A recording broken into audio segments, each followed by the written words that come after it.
Good afternoon, ladies and gentlemen. Thank you for joining the South Carolina Public Service Commission in a hearing matter docket number 2019-226-E.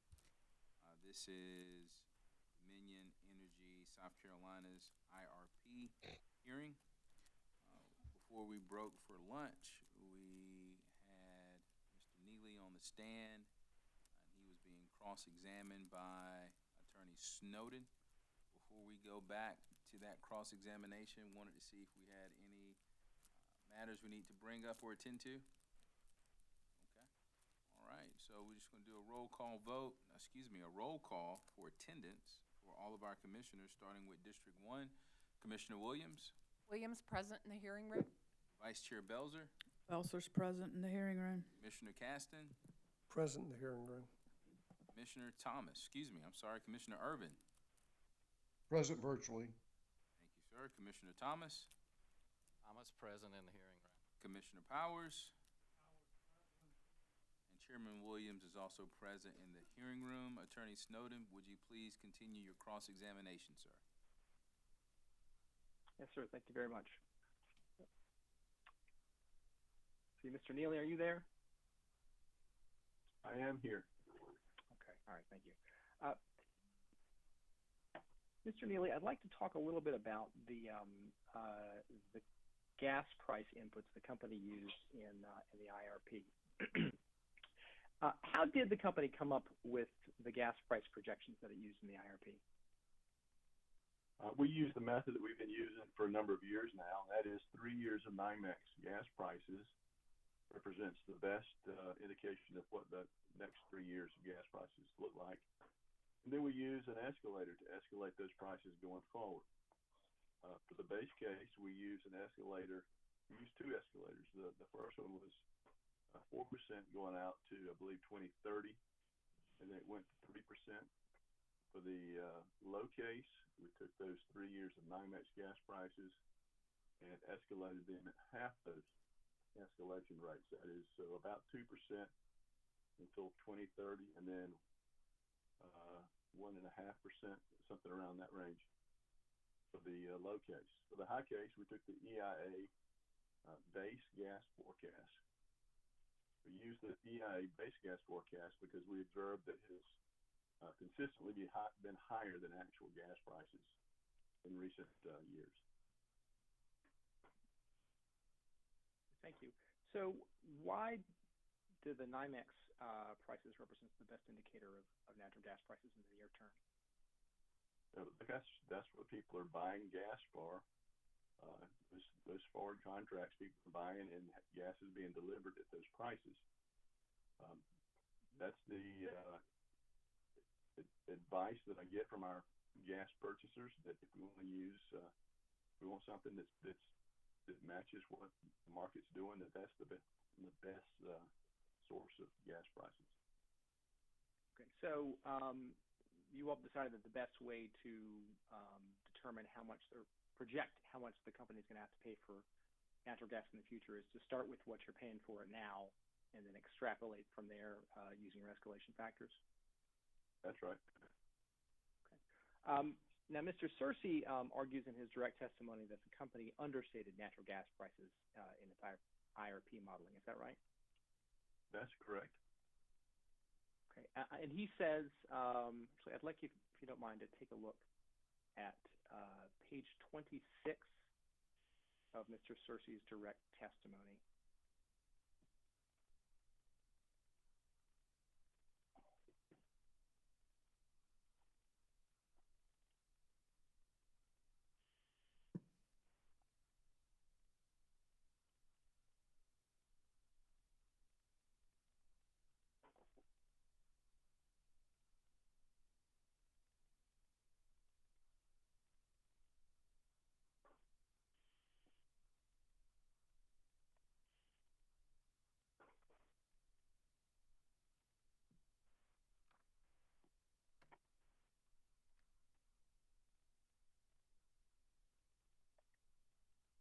Just tell me when you're there. Thanks. Oh, yeah, I'm there. Okay, thank you. And so, again, this is page 26 of Mr. Searcy's direct testimony. looking down at the bottom of the page around line 19, Mr. Searcy testifies that DESC has not utilized detailed modeling of supply and demand for natural gas and related markets to derive price forecasts. Do you agree with Mr. Searcy's characterization of how Dominion came up with its price forecast? Well, that's true to one extent, but the escalators that we use do incorporate the demand and supply forecast that the EIA does. So we do get that indirectly. Understood. So, but rather than use modeling, you started with the real world price and then projected from there. Yes. Okay, understood. Mr. Searcy also testified that the company should have used the 2019 Annual Energy Outlook, or AEO, gas price forecasts rather than the ones that the company actually used in the IRP. Is that right? That's what he said, yes. Okay. And who prepares the AEO price forecast? Is that the Department of Energy? Yes. And as you understand it, those price forecasts are prepared on the basis of, is it your understanding that those price forecasts are prepared on the basis of DOE's modeling of supply and demand for natural gas and related markets? Yes. And Mr. Searcy testified that the 2019 AEO gas price forecasts were substantially higher than the base gas prices that the company used in the IRP, didn't he? They were higher, and they were higher than actuals as well. And so that can further makes my point that those prices are just too high to match what's really happening in the world. So the starting point for the AEO projections is higher than the actual observed prices. Is that right? That's right. Okay, and so those don't serve as a valid basis for extrapolating future gas prices. In my opinion, that's true. Okay, understood. And this was the response that you gave Mr. Searcy in your rebuttal testimony. Is that right? Yes. Okay, so you said in your rebuttal testimony that using the 2019 AEO forecast was not appropriate because the 2020 AEO forecasts turned out to be lower than the 2019 forecast. Is that right? That was it further made my point that those 2019 prices were too high. Understood. Did you claim in your testimony that there's anything wrong with the way that AEO does its price forecasting? You know, I can't dig into the nuts and bolts of how they do their forecast, so I can't tell you that there's anything wrong. But I just look at the prices and they don't reflect what's actually happening in the world. So that's a concern that I don't want to be inappropriately high or low. A good thing to note is our low and our medium and our high gas prices produced different results. You can see the sensitivity as we change the prices, the ranking of the resource plans changed. So we have a upward and lower bound of gas prices that accomplish what we're trying to accomplish, and that is to see what the resource plans are, the sensitivity of the resource plans are to gas prices. Is it unusual for gas price forecasts to change from the same source to change from year to year? You mean like the EIA's 19 and 20 being much different? Yes. I don't know that I've studied the various gas forecasting sources, but gas prices are something that's very difficult to forecast, like a lot of other things. Understood, absolutely. So would you agree, though, that the fact that a single source's 2019 gas forecast might fall significantly the next year doesn't necessarily call into question the validity of that source's modeling? Well, it would cause you to want to know why. You know, is it they're doing kind of the same thing that we're doing, is starting with the forward prices that are being traded, and did those change, and that's why their price forecast came down, or they got a different perspective about gas fracking? Or is it is it the loads that the utilities are forecasting to drop? So there's a lot of things that could affect that, and to the extent that those changes and those variables are valid, then it might it might validate the forecast. But I don't know all the inputs into their forecast. Understood. You don't have any particular reason to doubt the validity of the 2020 AEO price forecast, do you? Well, it's still higher than our base cap. Their base forecast is higher than our base forecast. So I don't have any reason to challenge them, but I don't think it's a better forecast than the one that we're using. Understood. So as you say, the 2020 AEO forecasts that you mentioned are still higher than the company's base gas forecasts? Yes, they're closer to what we're using, but they are still higher. Okay. And other than noting this change in the AEO forecasts, in your sir rebuttal testimony, you don't respond to Mr. Searcy's critique of the method that the company used for coming up with gas price forecasts, do you? The method? I don't recall his critique of our method. Mm-hmm. Well, let me ask it another way. Your sole response to Mr. Searcy's critique of the company's gas prices was to note that the AEO price forecasts had dropped between 2019 and 2020. Isn't that right?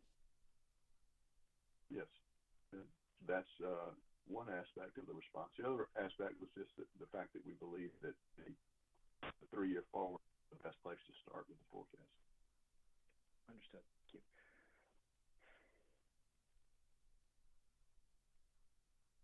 So I want to understand something. With respect to gas prices, what you testified just in the last few minutes was that you thought it was very important to validate the company's starting projections of gas prices against real-world prices. Is that right? Yes. Okay, and that if you started with an inaccurate starting point, that it would call into question the reliability of the future forecast. Is that right? It would. Okay. So when we talked before the break about PPA prices, we discussed the fact that the company's current modeling of PPA prices was substantially different from the real-world PPA prices that were being seen in South Carolina. Do you recall that? Yes, we talked about that. Okay. So I'm trying to understand why it's important to validate current prices of natural gas and why it's not important to validate the company's current estimates of PPA prices. Yeah, I think the difference is just the EI gas price has been one that we've seen not to be accurate for our modeling. And we put trust in the NREL prices because we believe they were the expert on that topic, and we had no other data to rely on. But you didn't seek any other data to validate those current PPA prices, did you? I did not. Thank you.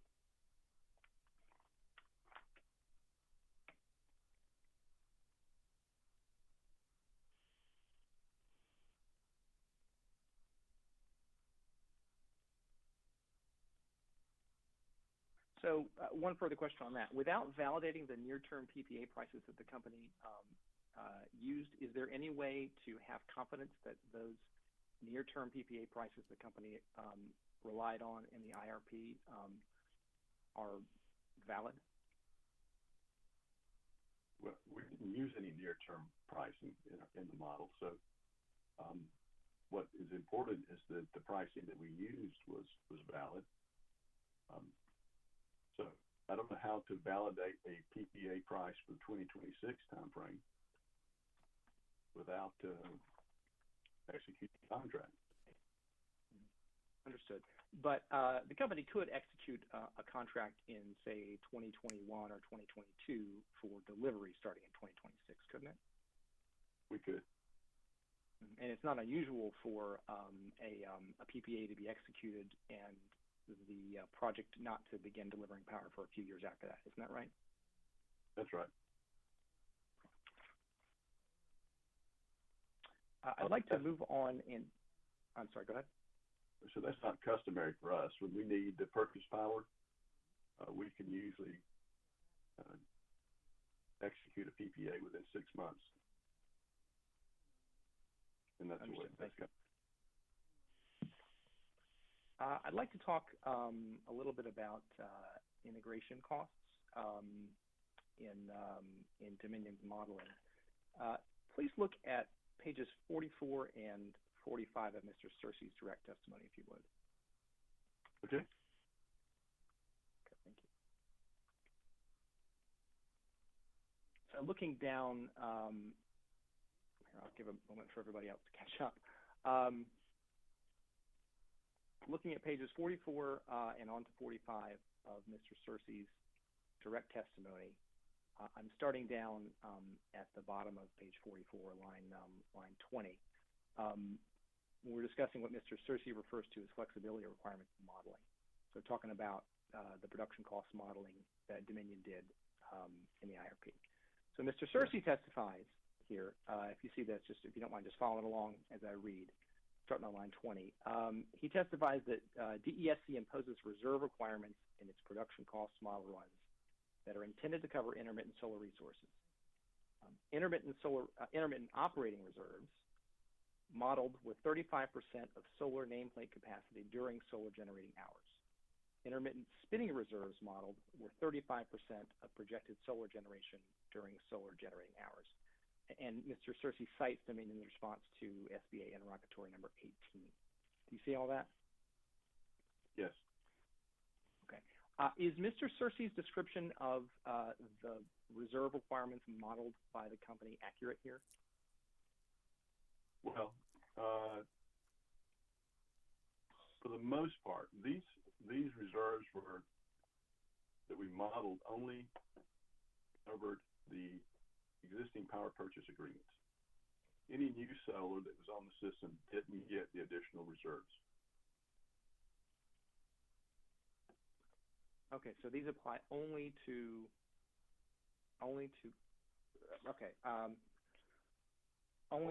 solar. I'm sorry. Go ahead.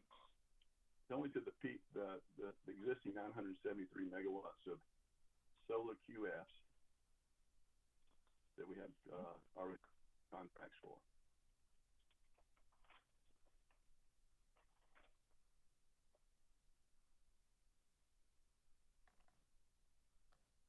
Okay. And I want to make sure I understand this because Mr. Bell testified yesterday. He had sort of a different view about reserve requirements. His recollection was that it was only operating reserves proportional to, I think it was 35% of the solar profile that were being used. And so I want to be clear here. And actually, if you don't mind, I would like to have SBA cross-examination Exhibit 12. I'd like to have that marked for identification, please. And I will attempt to share it.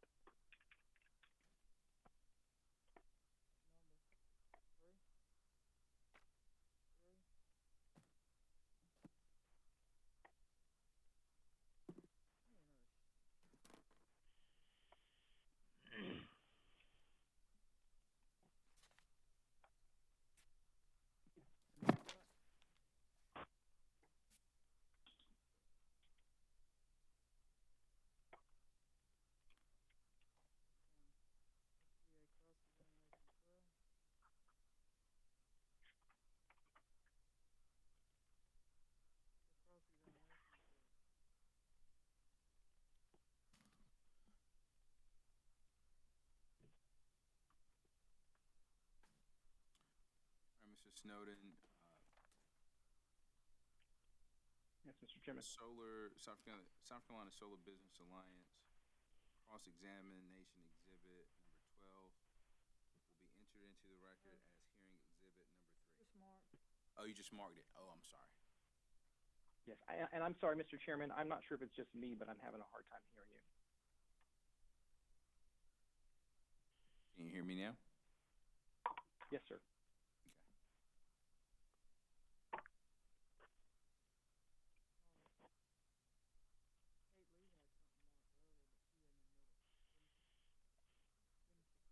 Okay, may I proceed?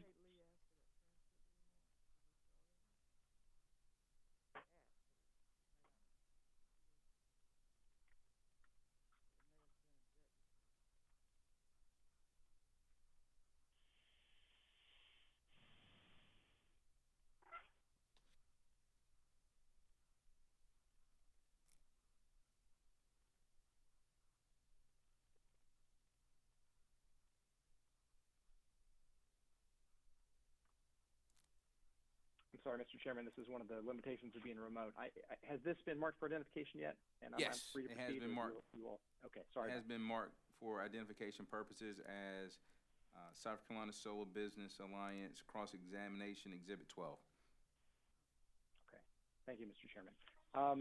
Mr. Neely, do you see this document that I've had marked as for identification as SCSBA Cross-Examination Exhibit 12? Yes, it is. I see it.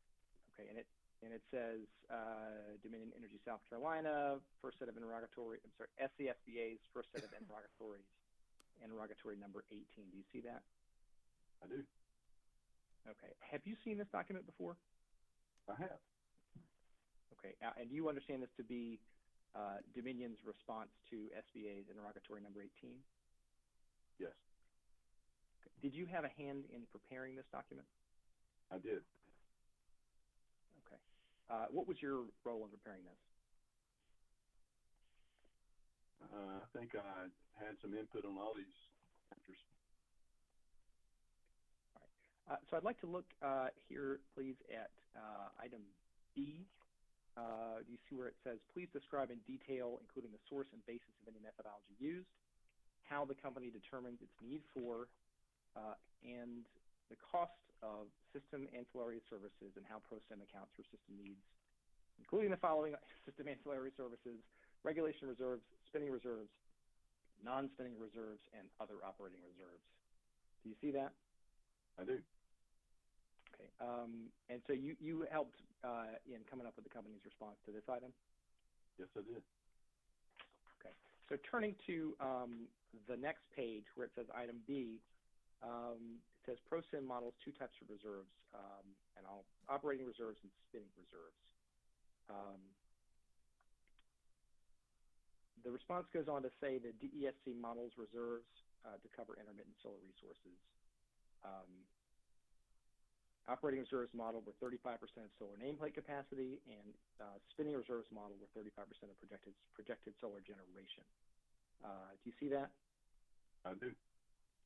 Okay, and does that accurately represent how the company modeled solar in its production cost modeling?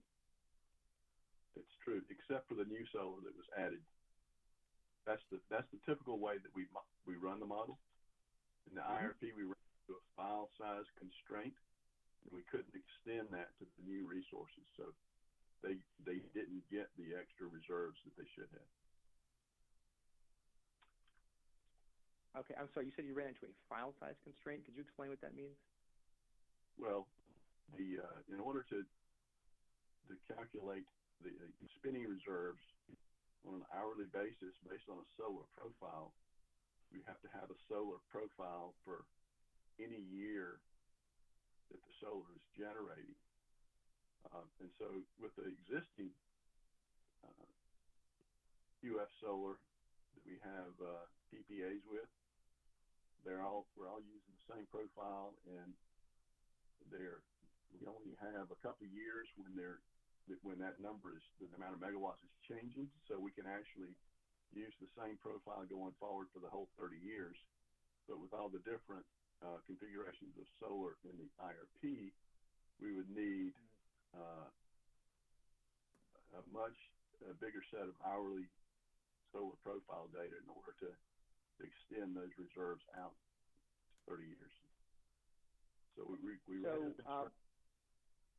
I'm sorry, go ahead.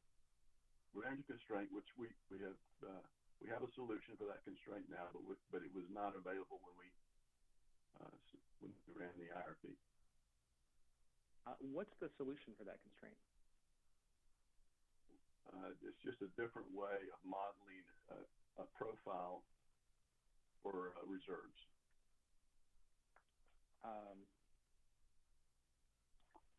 So when are you going to implement that different way of modeling reserves? We implemented it after we filed the IRP. Mm-hmm. So do you plan to implement that change in the 2021 IRP update? Yes, that'll definitely be one of the changes in the 2020 IRP update. Okay. But is it fair to say that if that's not implemented until after this docket is concluded, that the company's method of modeling reserves for future solar would not be subject to review by other parties and discovery in a docket like this one? I'm sorry, you need to ask that question again. I'm not really following. Okay, let me ask it again. So you said that the company plans to implement this new way of modeling reserves in the 2021 IRP update. Is that right? That's right. Okay. But if it's just modeled in the 2021 IRP update, then nobody who's a party to this docket other than ORS would have the opportunity to review that methodology, take discovery on it, and otherwise critique it. Is that right? Well, we can review the methodology. The methodology is in place for the current PPAs. I'm sorry, what do you mean by when you say that methodology is in place for current PPAs? Well, we are using this methodology for the current 973 megawatts of PPAs that we have signed contracts with. Mm-hmm. It's just okay, well, this, I'm sorry, go ahead. It hasn't been extended to the future solar in the IRP plans.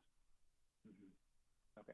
So when you say it is a fix, are you talking about a different way of actually calculating reserve requirements, or just a different way of taking account of them in the production cost model? Just a different way of modeling. Okay.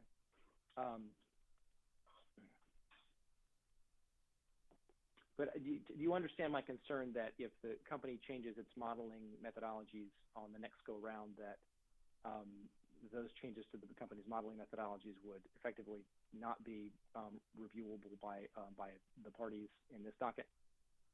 Well, there's a whole host of changes that will happen in the 2020 update, and that's just the way the Act 62 is visioned, that the updates don't get the intense scrutiny that the every 3-year IRP filing does. So there'll be a lot of changes in 2021. There'll be a lot of changes in 2022 that no one will get a chance to take a look at except ORS.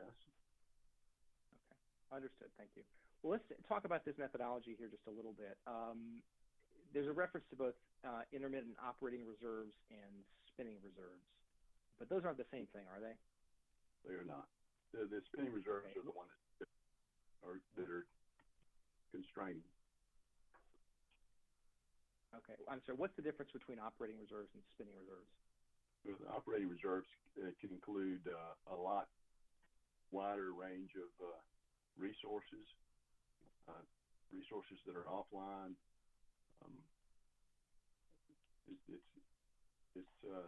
It's just much broader. Spinning reserves are the ones that are important for the intermittency, and that's resources that can respond quickly, that are online. Okay, so based on what I'm seeing here, the company says that, well, I'm sorry, back up. There's a reference here to, so operating reserves are proportional to 35% of solar nameplate capacity, and spinning reserves are 35% of projected solar generation. Is that right? That's right. Okay, but nameplate capacity for a solar facility is not the same thing as the projected generation. Is that right? Right. So the projected solar generation for a solar generator at night is 0. The projected solar generation for a unit on a sunny day at noon will probably be 100%, but that's probably the only hour that it's 100%. So it changes throughout the day. Understood. Thank you. So for a hypothetical 100 megawatt solar generator, nameplate capacity is always going to be 100 megawatts. The production will vary from 0 to 100 megawatts over the course of the day. That's Is right. that fair? Okay. So for a hypothetical 100 megawatt nameplate solar facility, that 35% of nameplate operating reserves would be 35 megawatts of operating reserves whenever that facility was generating. Is that right? Only when it's generated at 100%. Oh, you're talking about operating reserve. Yeah, for operating reserve, that's Yes, true. Okay. So from the time it starts in the morning to the time it stops generating at the end of the day, it'd be 35 megawatts of operating reserves the entire time. Is that right? That's right. Okay. And the 35% of production spinning reserves would vary throughout the day from 0 megawatts of spinning reserves up to maybe 35 megawatts when the project was generating at its full nameplate capacity. Is that right? That's right. Okay. And you're saying here that Dominion's cost modeling assumed that both types of reserves would be required for a solar facility? Well, yeah, we model both types of reserves for a solar facility, but really the constraining reserve is the spinning reserve. Okay, so what I'm hearing you say is that for this hypothetical 100 megawatt facility, whenever it's generating, it's going to require 35 megawatts of operating reserves plus some variable amount of spinning reserves. Is that right?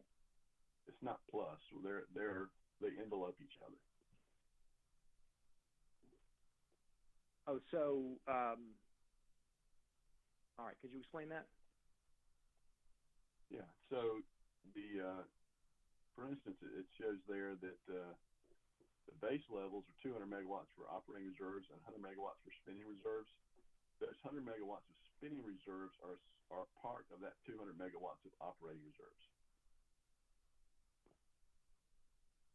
It's a subset of the operating reserves. Okay.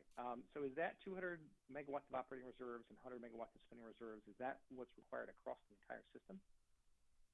Yes. Okay. Well, let me just let's get right to it. Do these operating reserves, when you model solar in your production cost modeling, you model intermittent solar, does maintaining these operating reserves mean that that solar costs more money in the production cost modeling? Yes. Okay. And do both the operating reserve requirements and the spinning reserve requirements add incrementally to the cost of running solar on the system in the model? No, it's just the spinning reserves. So the operating reserves don't cost any extra? It's because we have enough reserves that are offline that you never run into that constraint, so it doesn't add any cost. Okay. Can you quantify the cost impact on a per megawatt hour basis of the spinning reserve requirement? I could, but that's confidential. I can't divulge that. I didn't pull it out of the IRP. I don't have IRP related costs. We have done some avoided costs. We have that, but it's there again. I can't share that. Okay. Would you characterize it as a significant impact on the cost of running solar? No. It would be less than what Brian Orey calculated in the avoided cost hearing. I'm sorry, say that again, please. It would be less than what Brian Orey calculated in the avoided cost hearing. Okay, and what did Mr. Orey calculate in the avoided cost hearing? I believe it was $2.39. Okay. So the actual cost of spinning reserves for solar in the model is less than what Mr. Orey calculated in that proceeding? In the new method we're using, yes. Okay. And just to be clear, this spinning reserve requirement applies only to existing, I'll say PERPA PPA solar. Is that right? Yes. Okay. It does not apply. I'm sorry. Go ahead. In the IRP modeling, yes.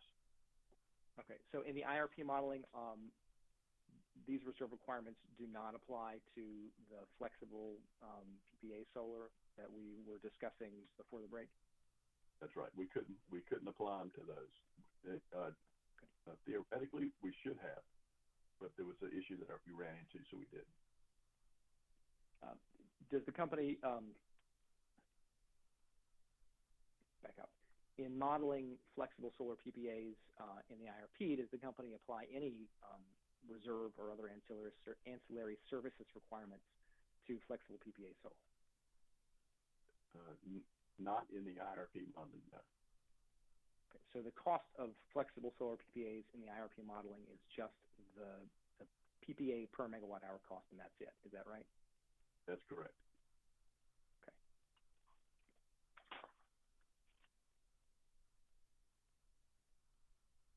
And you see the reference here in the next paragraph of the response to the direct testimony of company witness Matthew Tanner and PSC docket number 2019-184E. I do. See that? Okay, and that's the company's last avoided cost docket. Is that right? I believe that's true. 184E. Yeah, I believe that's true.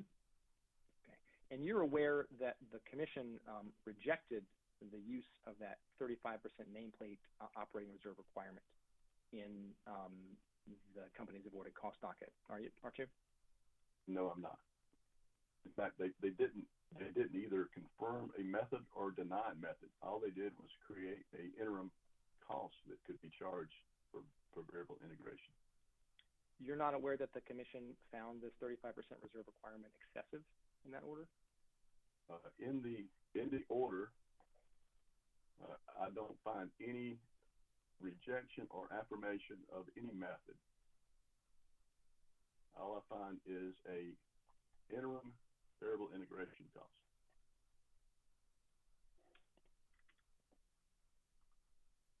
And it's really irrelevant to this because we're not modeling any new solar QF under PURPA.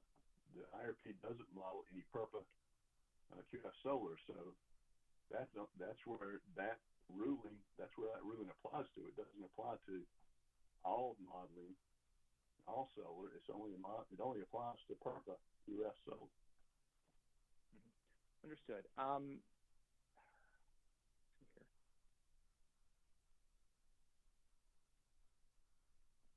Mr. Neely, can you see the screen that I'm now sharing? I've got, and I'd like to present this to you just to refresh your recollection. Do you see at the top where it says docket number 2019-184E? Yes. Okay. And order number 2019-847? Yeah, I can't see that. Okay. Is that more clear? That's better.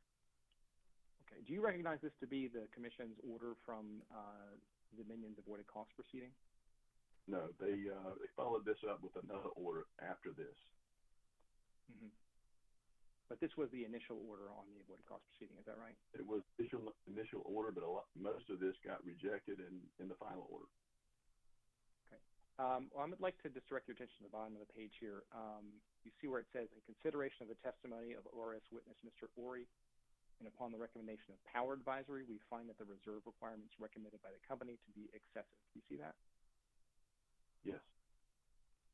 Okay. So at least in the initial order, the commission concluded that this 35% reserve requirement was excessive, didn't it?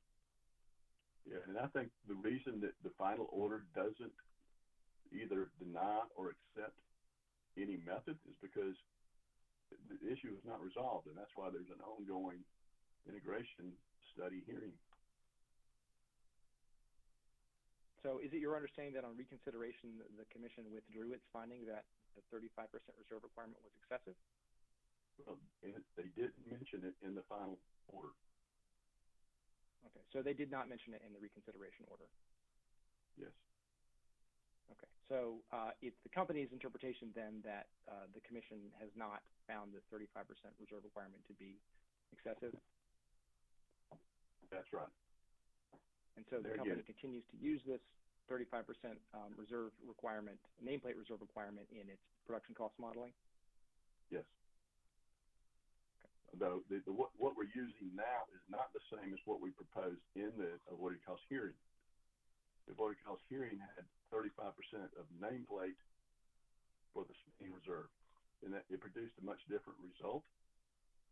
And I think it was not the fact that we used the 35% that got rejected. It was the fact that our variable integration charge that we calculated was in the neighborhood of $4. Understood. Thank you.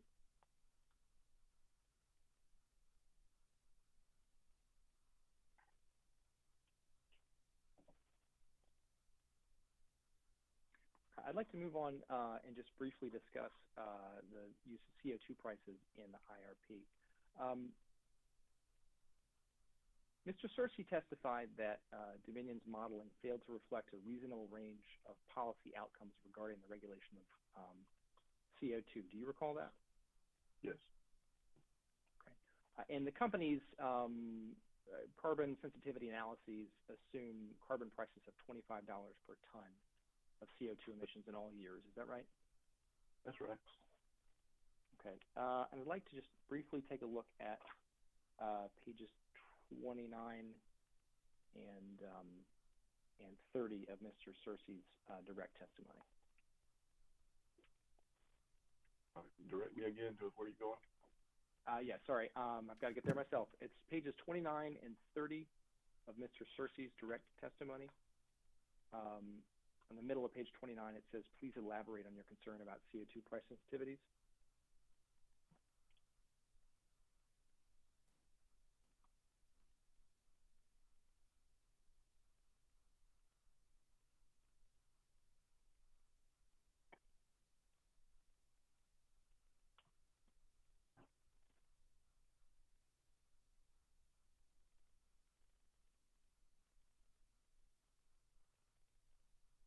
Okay, I'm looking at it. Okay, thank you. So take a look, if you would, at line 14. Start on line 14 of page 29. I'll read here. Mr. Searcy testifies. He says, the ESC does not model a wide but plausible set of potential CO2 prices.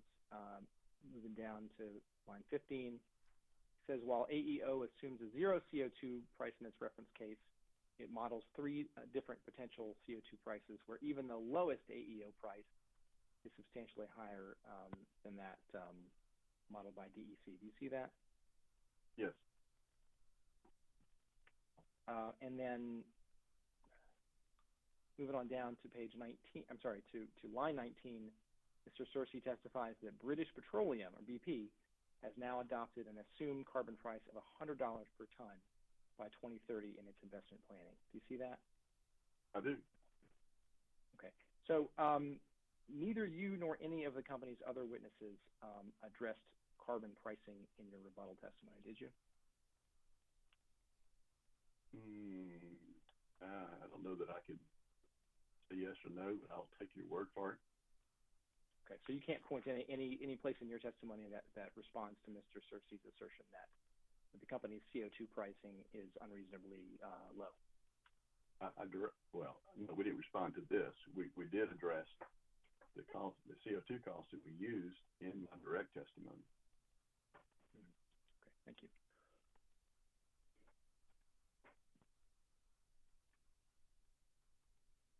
Are you aware that the solar business in the merger agreement required us to use $25 a ton CO2 in at least one scenario? Okay, thank you.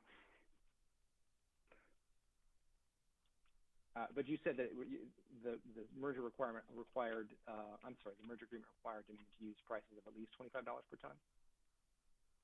No, to use $25 a ton in at least one scenario. Oh, understood. Thank you. $25 a ton is much higher than anything else that's being traded right now in the United States. The trading of CO2 right now is in the $10 to $15 a ton range, and with all of the major corporations going to net zero, then I'm thinking that we're moving quickly to an allowance price that's close to zero.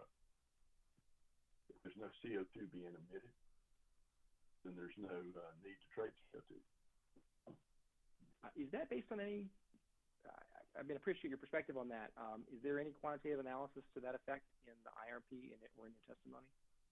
No. Okay, That's and based- that $10 to $15 per ton. I'm sorry, go ahead. The $10 to $15 a ton is in my testimony. On direct Thank you. testimony. And that $10 to $15 per ton trading price, that's in the absence of any federal regulation on carbon emissions. Is that right? That's right. Okay. So would you anticipate that if the federal government or any relevant state agency or government imposed a carbon restrictions, that the price of carbon allowances or the price of carbon emissions would probably go up? If there was a regulation that restricted CO2, yes. Hmm. It depends on how that's So- written. The Clean Power Plan, I don't think that we saw that in effect with the Clean Power Plan. The ACE rule, which is the one that's on the book now, we don't see it with that. So, But the ACE rule, if I remember correctly, only regulates heat rates from fossil fuel-fired power plants. Is that right? that's right. Okay, so it doesn't actually impose any limitation or price on carbon emissions, does it? It does not. Okay, and the Clean Power Plan was withdrawn before it was ever implemented by the states, wasn't it? That's right. Okay, so there was never any opportunity for carbon pricing under the Clean Power Plan to be arrived at, was there? Oh, there's plenty of modeling going on with the Clean Power Plan. In fact, Mr. Sir participated in some of those sessions where we were trying to determine the effect of the Clean Power Plan. Okay. But to go back to what you said a moment ago, even in the absence of any binding regulation on carbon emissions in the United States, CO2 allowances are already trading at $10 to $15 per ton? Yes. Okay, and you think given that a $25 per ton maximum CO2 price is realistic? Well, it's not a maximum. That's the starting point in 2025. It grows at 2% a year. Okay, 2% a year. Thank you.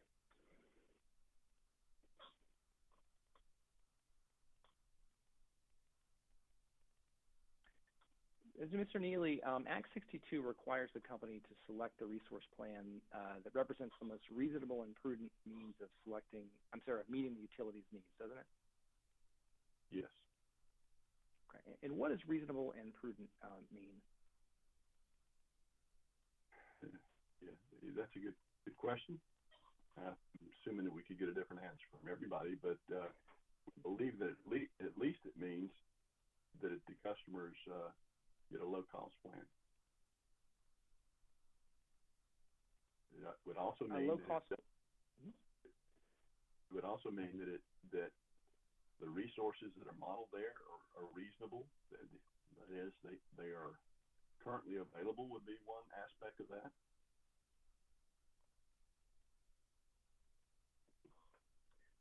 And so the company selected RP2 from among the various candidate resource plans. Is that right? That's right. And how was it selected? Well, under all of the gas price scenarios with medium DSM and zero CO2, it's the least cost plan. And so those are the conditions we think are in place right now and likely to be for some time in the future. And so that it got chosen because of that. Now, let me just say that when we put these 8 plans together, we tried to develop plans that were reasonable. All 8 of them were reasonable. In fact, we believe that our customers would do well with any of these 8 plans because they are all reasonably constructed and reasonably designed to meet the requirements of Act 62.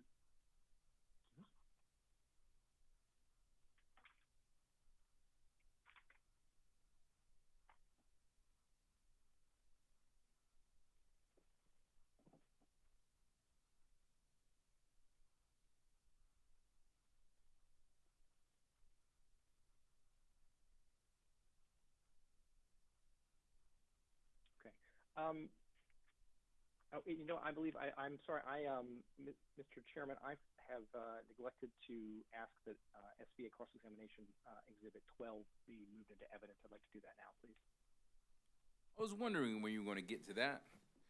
I apologize. SBA cross-examination Exhibit 12 will be entered into the record as hearing exhibit number 3. Thank you, sir. And I'd like to now have marked for identification SBA cross-examination Exhibit 1, or what we have previously marked as Exhibit 1. Marked for identification. Could you give us a second to get that passed out before you proceed, though? Absolutely. All right, thank you.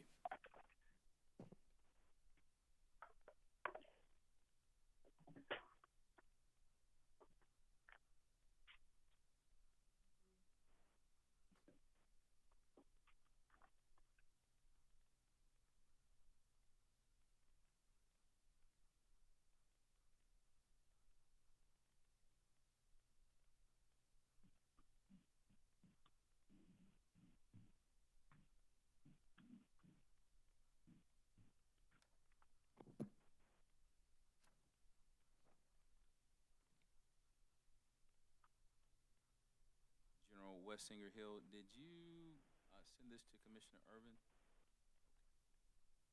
All right, please proceed. Thank you, Mr. Chairman. I've attempted to share the exhibit in my through WebEx. You all can see that. Mr. Neely, do you recognize this document as Dominion's response to SBA interrogatory number 15? I do. Okay, and have you seen this document before? I have. Okay, did you participate in the preparation of this document? I did. Okay. So at this time, I'd like to have this document moved into evidence as, I guess, for an SBA cross-examination exhibit 2. Or as the next SBA cross-examination exhibit, please. Without objection.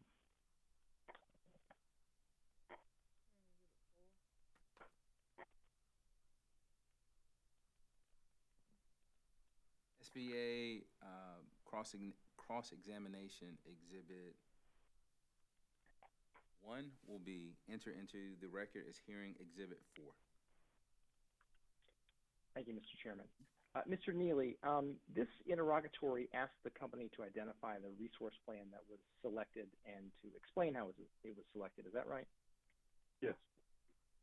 Okay. And please look at the first paragraph of the response and just follow it as I read aloud. It says, Resource Plan 2 was selected as the most reasonable and prudent means of meeting energy and capacity needs at this time, and was the least cost plan under all DSM cases where the modeling reflects base gas prices and $0 per ton CO2. Base gas costs and $0 per ton CO2 costs represent the most reasonable scenarios for planning purposes based on current information. Is that right? That's right. Okay.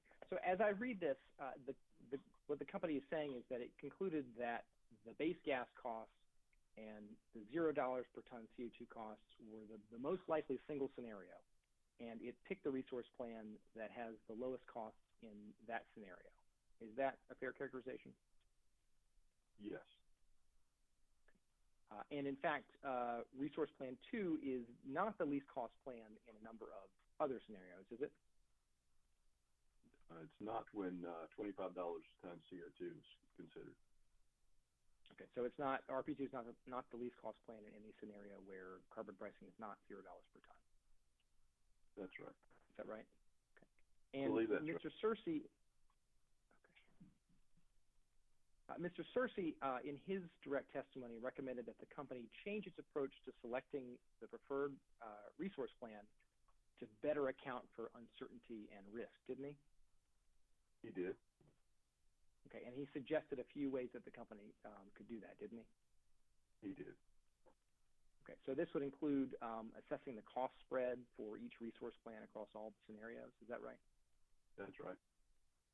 Okay, and also what he calls a minimax regret analysis. Is that right? That's right. Okay, and neither you nor anyone else from the company responded to Mr. Searcy's recommendations about this in your rebuttal testimony, did you? We did not.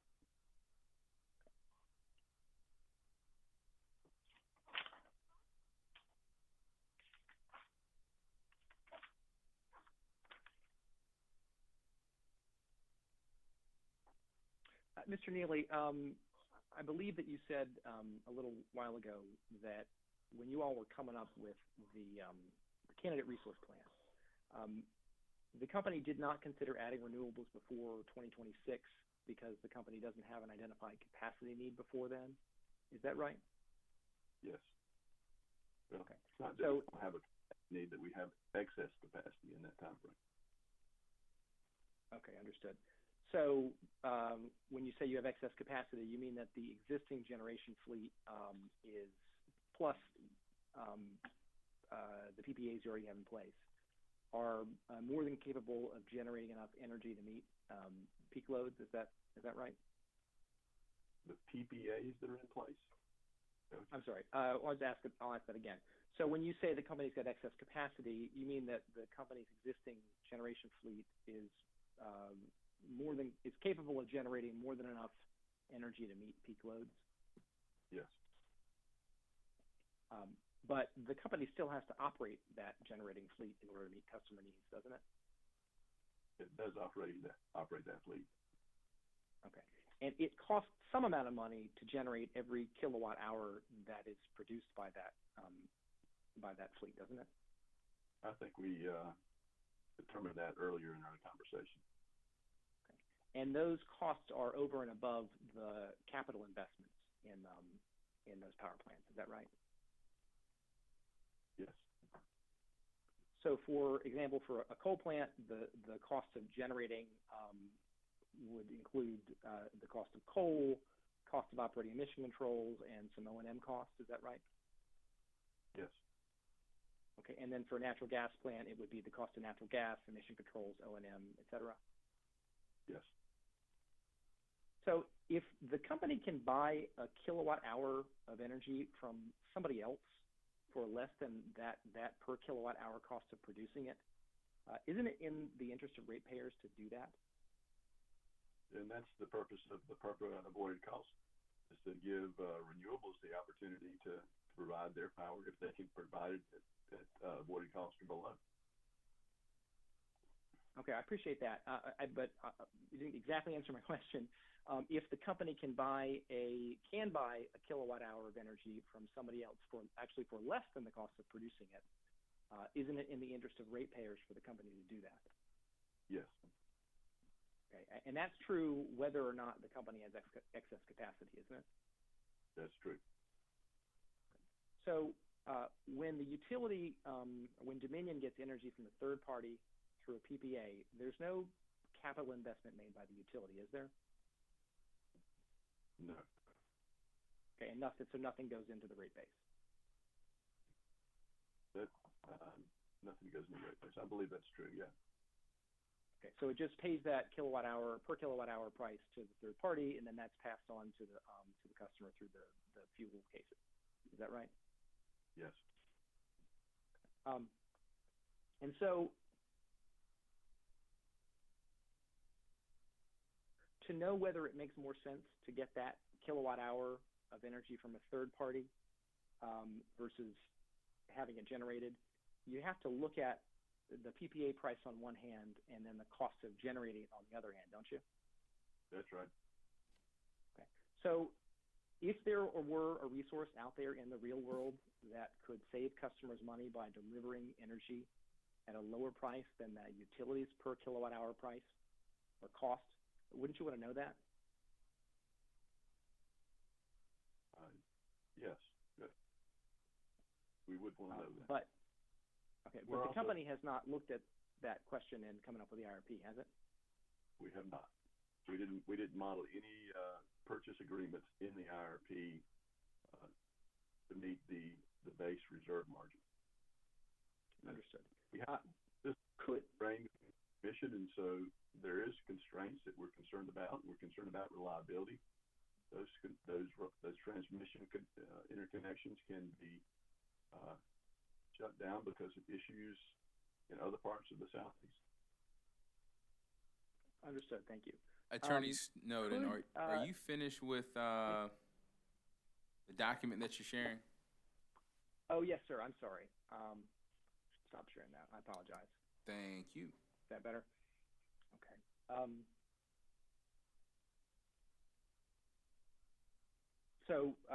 We've established that if there are resources out there that can save the customers money by delivering energy at a lower per kilowatt hour price than the utility can generate it, it's in the interest of customers.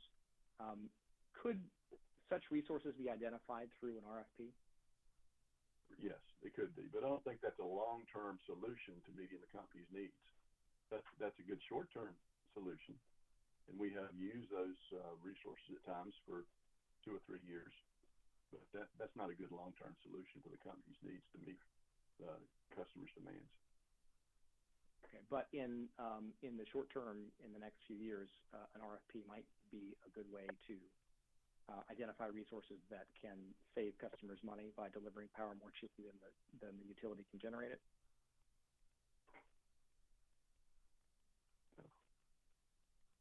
Yeah, I think that's a possibility. You're speaking of something that's kind of outside my realm of expertise. What's happening in the market, whether those resources are available, but that is a possibility. Okay, understood. Thank you. If the company conducted an RFP, it could set a maximum PPA price, couldn't it? It sounds reasonable. And if it could do that, wouldn't that ensure that any resources that contracted through the RFP would be a good deal for ratepayers? It sounds reasonable.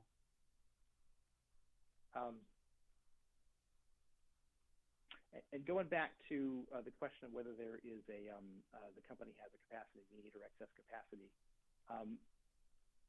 would I be correct in thinking that the retirement of a coal unit would also result in additional capacity needs when that unit was retired? Okay. It would result in more capacity needs, yes. Okay. Capacity and energy needs. All right, so I'm almost finished here. Thank you.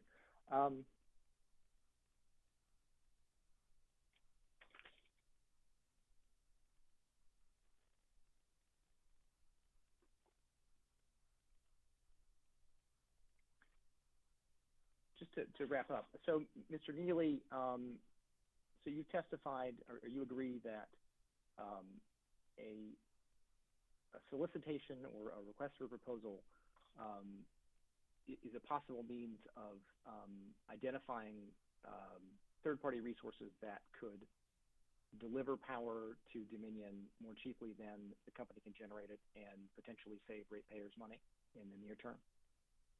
It is a possibility. Okay.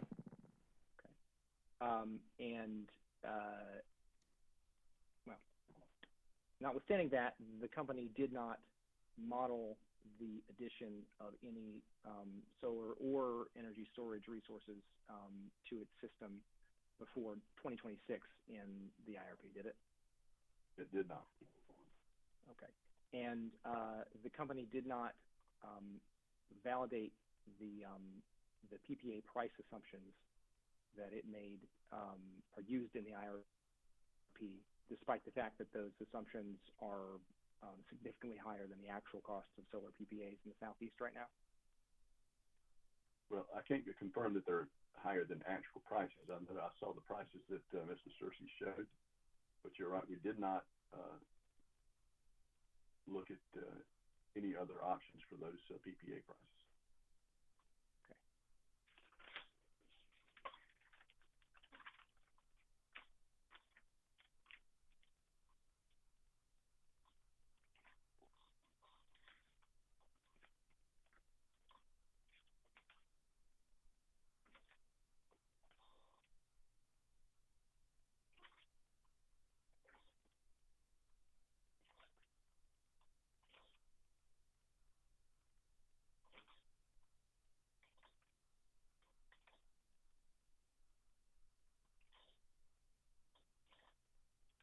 Mr. Neely, thank you very much. I have no further questions.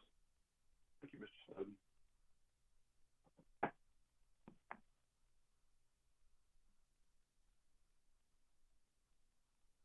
Johnson Development Associates.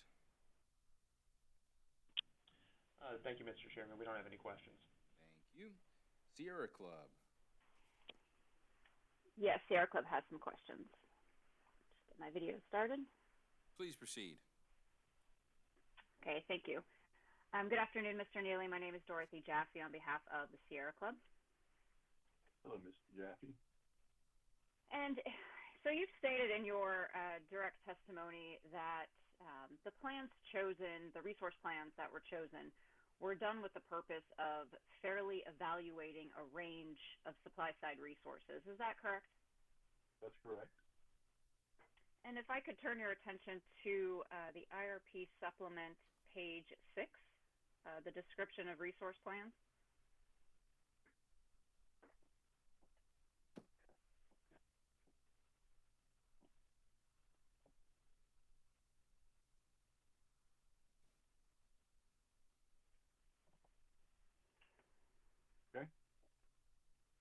Okay, now looking at that table, isn't it true that every single resource plan that you modeled included the building of a combustion turbine or a combined cycled gas plant?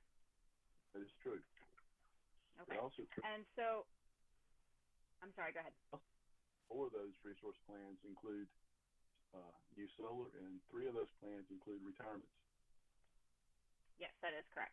And as part of the modeling that you did, you also created sensitivities, as has been discussed with in prior testimony, around a CO2 price. Is that correct? That's correct. And that CO2 price impacts both coal and gas plants? It does. So my question for you is, the company included a CO2 price, which impacts every single resource plan that you've put in this IRP and the IRP supplement, but yet the company did not fairly evaluate a scenario where no new gas plant would be built. Is that correct? That's correct. Is there a reason why you did not model a scenario that included no gas? Yeah, we don't think that we could model a scenario with existing technology that would produce a reliable scenario without any gas at all. Is that due to the constraints of the software that you're using? No, it's just what would it be if we didn't have any gas plants? It would be solar and battery storage, and that would produce a system that we don't have confidence would be reliable. So we included gas plants because reliability is important to us and it's important to our customers. But you haven't done a reliability analysis or transmission analysis to confirm that, have you? It doesn't have anything to do with transmission. It's just providing power. If it's cloudy around here for 5 days in a row, it really doesn't matter how much solar or battery storage you have. You don't have any generation from it. But my question to you is, have you done that reliability analysis? A transmission reliability analysis? Is that what you're referring to? No, reliability analysis for purposes of not having a gas scenario in your portfolios. We didn't model any scenarios that with no new gas. Okay, thank you. And if I could turn you now to the IRP supplement page 4, where it lists the description of the potential resources. Yes. So according to that table, one of the resource options is the ICT arrow. Is that correct? That's correct.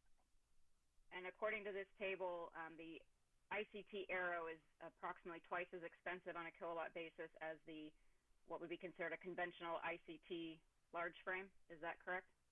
That is correct. Okay. Now, if you could turn back to the table on page 6 of the IRP supplement that we were just talking about. In the description of the resource plans, is anywhere in there, have you identified the use of the aeroderivative ICT? Well, it's used in Resource Plan 8, and Resource Plan 8 just says ICTs. It didn't specify the breakout. Resource Plan 8 added both large frame ICTs and arrows, combined cycle, 2,100 megawatts of solar, about 700 megawatts of battery storage. Is RP8 the only plan that included the Aero CT? Yes. And isn't it true that since the Aero CT is twice as expensive using Dominion's numbers, that it is not cost competitive with plans 1 through 7, which all use a traditional combustion turbine plant? No, that's a much more complicated plan that you can't point it to the arrows. The arrows were added because they're small and they're quick, and it enabled us to add the 2,100 megawatts of solar.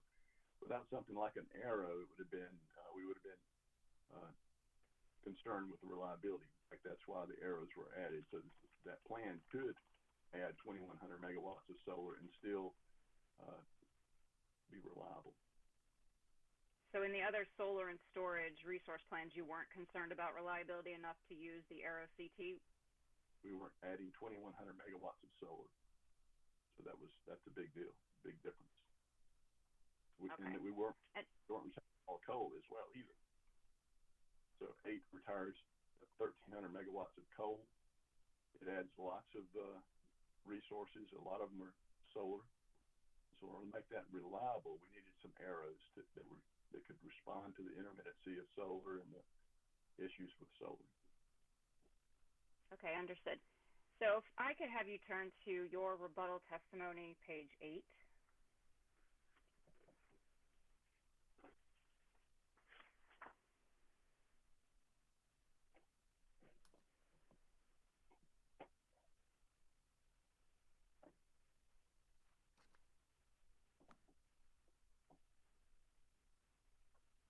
Okay. Okay, and so on page 8, you're responding to concerns from multiple parties about the company's cost assumptions with respect to the conventional combustion turbine plants being underpriced by approximately 50%. Is that correct? Yes. And so to kind of refresh our memories a little bit, what was the cost, the company's capital cost assumption for the conventional CT or combustion turbine plant?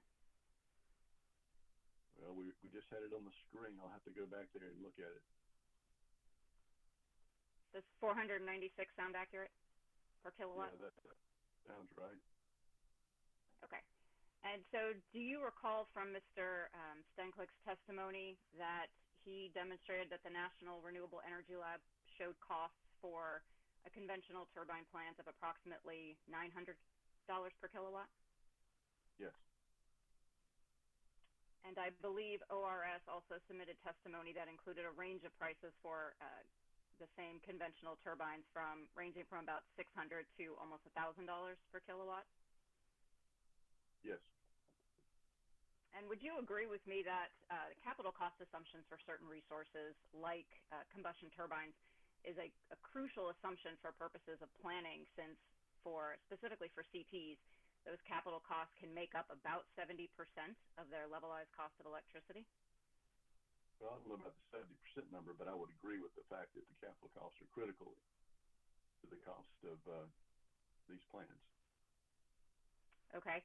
Well, taking that under consideration, would you also agree that small adjustments to those capital costs could also drastically alter the competitiveness of other resource plans, excuse me? No, I wouldn't agree with that. I think we've shown with all the changes that we made in response to the ORS and other interveners that not much changed in the resource plans rankings, even with quite a few changes, which included capital cost changes. Right, but those same capital cost changes were made for all of the plans if the combustion turbine was included in every single resource, correct? The changes that were common were made for all those, everywhere that unit showed up, yeah. Okay. So in preparation for your rebuttal testimony, did you review Mr. Stenklick's direct testimony at page 16 specifically, where he discusses these capital cost differences? I believe I did, yes. Okay, if I could have you turn to Mr. Stenklick's testimony on page 16. Okay, let me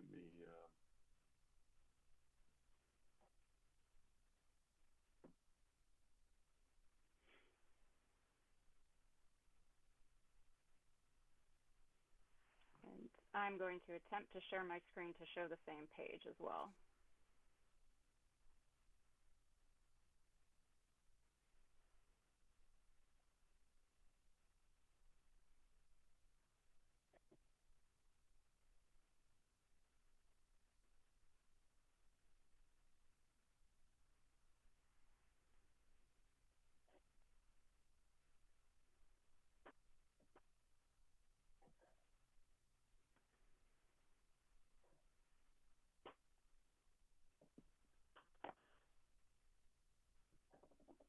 You said this direct testimony? Correct. His direct testimony, page 16. It's table 2, the one that should be hopefully showing on the screen.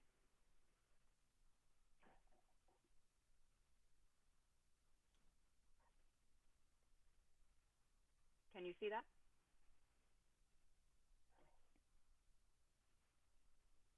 I've got his testimony open.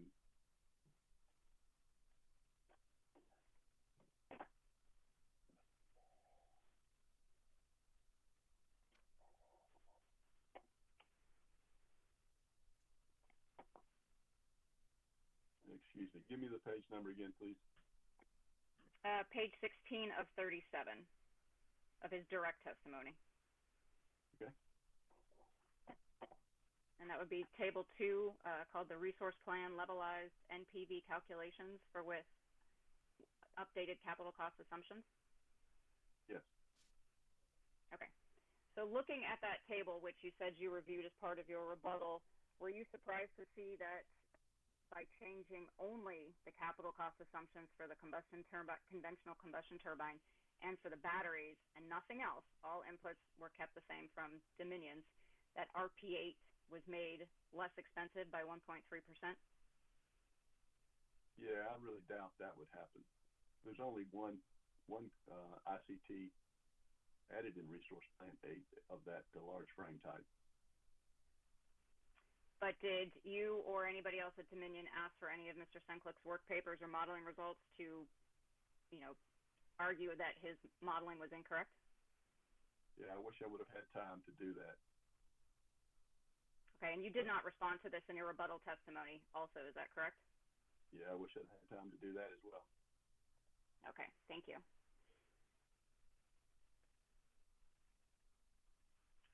And if I could have you turn to back to page 8 of your rebuttal testimony.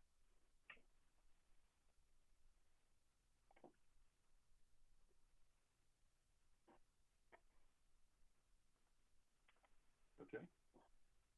And at the very bottom of the page, and it goes over to page 9, you state with respect to the company's capital cost assumptions that these costs are lower than generically reported turbine costs because of the volume discount Dominion Energy has negotiated with the vendor. Is that correct? That's correct. We discussed earlier that volume discount is $496 per kilowatt? Yes. And who holds the contract for this volume discount? Dominion, Virginia. Dominion, Virginia, okay. And who can take advantage of this discount? Any Dominion subsidiary. Okay. And so if I recall correctly from the Kennedy report, table 11, it stated that Dominion Virginia's costs were $562, which would be different than the $496. Is that correct? I don't know if that's correct or not. I haven't reviewed their IRP. No, not their IRP, I'm sorry. So it was the Kennedy report attached to Mr. Sandonato's testimony, ORS's testimony. I have reviewed that, but I don't know where he got Virginia's number. Well, let me see if I can pull it up for you. Do you have the Kennedy report handy? I do.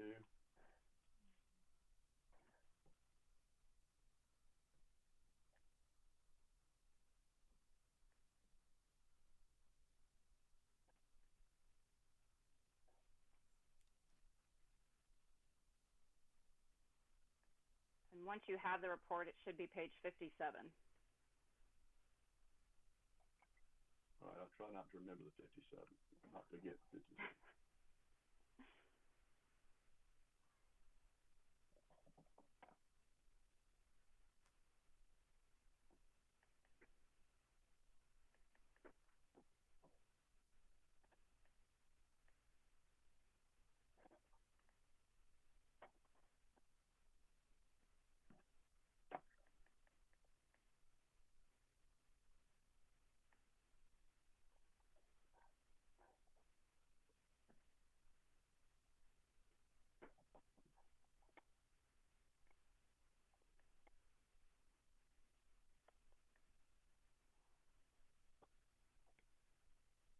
And I was able to find it all. I'm going to go ahead and share it on the screen. It's page 57 of the Kennedy report, table 11.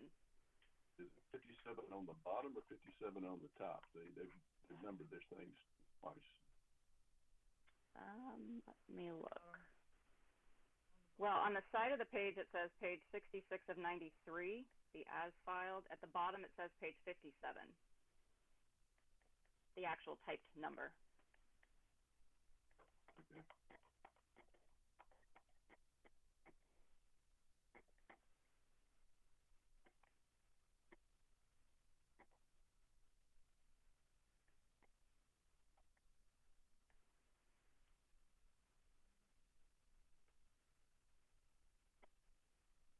So hopefully on the screen, it's now showing table 11 from the Kennedy report. Yes.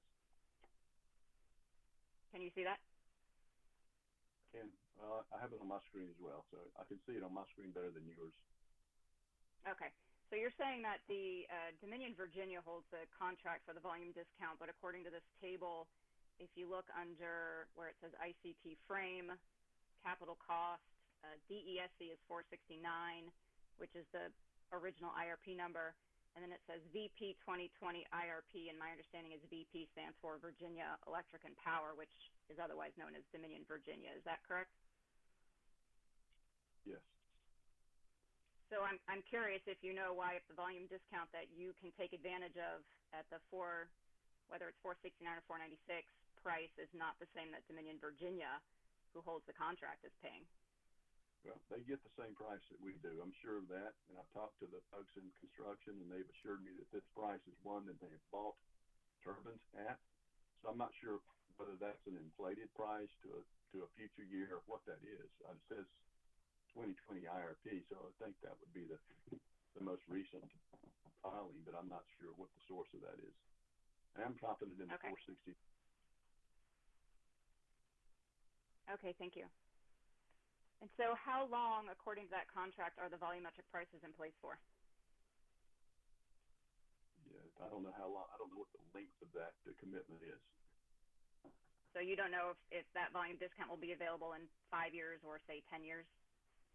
Yeah, the volume discount is not a large volume discount. It's not taking the price from $700 to $469. It is a volume discount. But it's what we can buy those plants for right now. We don't keep that plant costs the same in the future years. We escalate that at Hand Equipment's escalation of construction costs. So that price is escalating at 3.75% to the year in which we install it. So by the time we install it, we've inflated that price to that future year. Well, I understand that, but do you disagree with any of the other cost estimates that have put out there, either by ORS in Table 11 or by Mr. Senklick's reference to the NREL's numbers for what a cost for capital cost assumptions are for a combustion turbine right now, not under the contract that Dominion Virginia has? Yeah, I don't know what the source of those numbers are. I haven't vetted those numbers, but it'd be a shame to not give our customers the benefit of a low-cost generator just because the industry is showing other numbers. Correct, but you don't know how long you'll be able to get that much less expensive price for. Is that correct? We don't know how long we'll be able to get any of the prices that we model for. They're all, we take current day pricing, we escalate them forward to the year in which they're installed. So these are all assumptions. They're valid assumptions, and it's consistent to take what you can buy a plant for today, escalate it forward into the year once it's installed. Okay, understood. So along those same lines of this volumetric discount, I assume that Dominion Energy South Carolina does not have the same sort of volumetric discount for the aeroderivative CT since its price tag is $970 per kilowatt? I'm not aware of what the contract is for the aeroderivatives, whether the company's actually bought any of those or not. We have spoken with the construction department quite a bit about this 469 price, or the price that's basis of the 469, because it had so much scrutiny. Okay, thank you. And also, if I could refer you to, I believe it starts on page 7 of your rebuttal, and it goes on to page 8, where you discuss that the company has completed a new escalation analysis for solar and storage using 2 different time periods. Is that correct? Yes. And have you likewise reviewed the rebuttal testimony of Mr. Stenklick regarding this escalation? I have. And so are you aware that he pointed out that there was an error in how the company implemented that de-escalation for the second half of that time frame, 2030 to 2040? I am aware that he called what we've done an error. It's not an error, though. It's what we've done is used a average escalator for the last 20 years. So the first part of that 20-year period, the costs are a little bit higher, and then the last part of that period, the costs are a little bit lower. But it's an average of the escalation across that last 20 years. And so the net present value calculation is appropriate because it's undercosting the battery storage in some years and overcosting the battery storage in some years, but the average is appropriate. So do you disagree with his conclusions that rather than starting from 2030 values, the escalation started at the 2020? The escalation started in 2020. Is that what you're asking? Well, no. So what I'm saying is so Mr. Stenklick had testified in his pre-filed rebuttal that the de-escalation of the 2031 and later capital costs were based off the cost assumptions in the 2020 base year, rather than starting from the 2030 values. So you ended up with a spike in the solar and the battery costs. Yeah, that's why you see that spike, is because everything's related back to the 2020 year. But it's not an error. It's just that we're using an average escalation. So the front part of that second 20 years is higher than you would expect, and then the second half of that period, it's lower than you would expect. So this is one of the things that we've identified that we can improve on. Our existing revenue requirement spreadsheet references everything to 1 year, and it was designed with only considering one escalation rate. So there's other ways to escalate the price of battery storage that would take out this, what seems to be an error. It's not an error. It doesn't change the total cost of the plan, but it makes it lumpy. Well, but wouldn't this drastic spike in 2030 overstate the cost of those solar and storage resources? In 2030, but it's understating the cost of them later in that period because we're using an average escalation rate for the whole period. Okay. Shifting gears a little bit, if I could have you turn to your rebuttal testimony at page 16.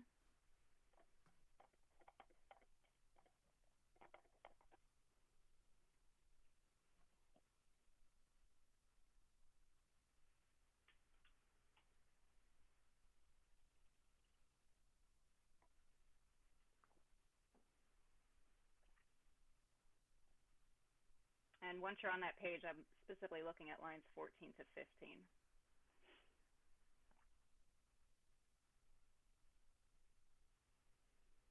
Let me make sure I'm at the right page.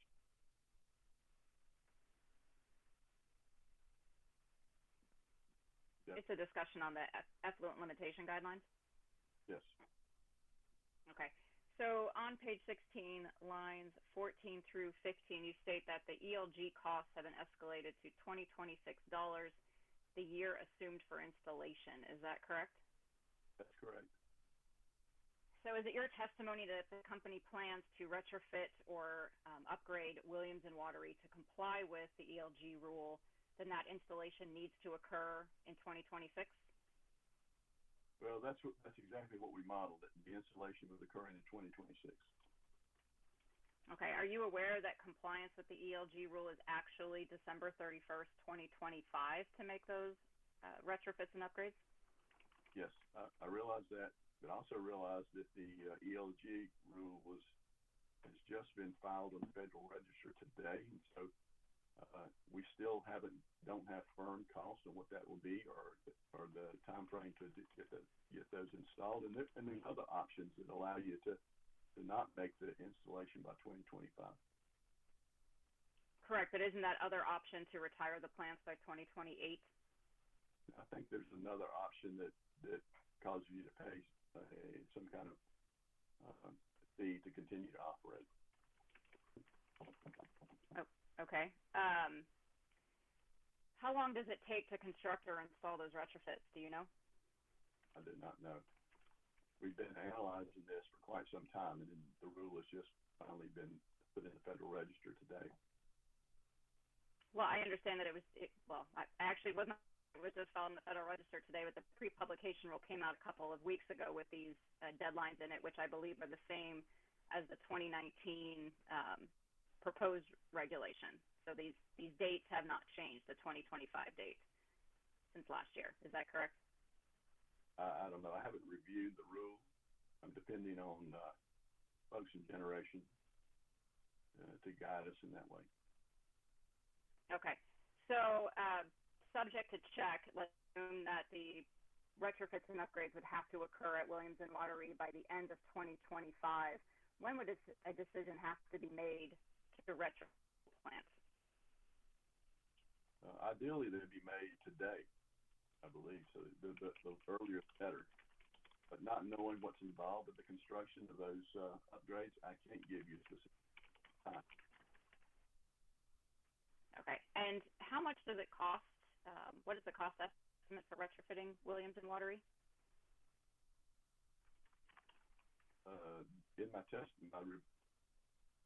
In my rebuttal testimony, I say that it's $255.2 million.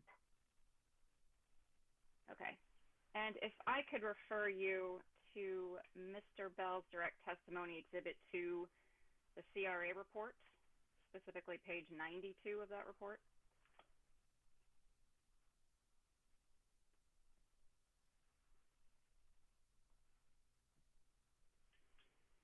Yes. Are you there? Let's see, 92.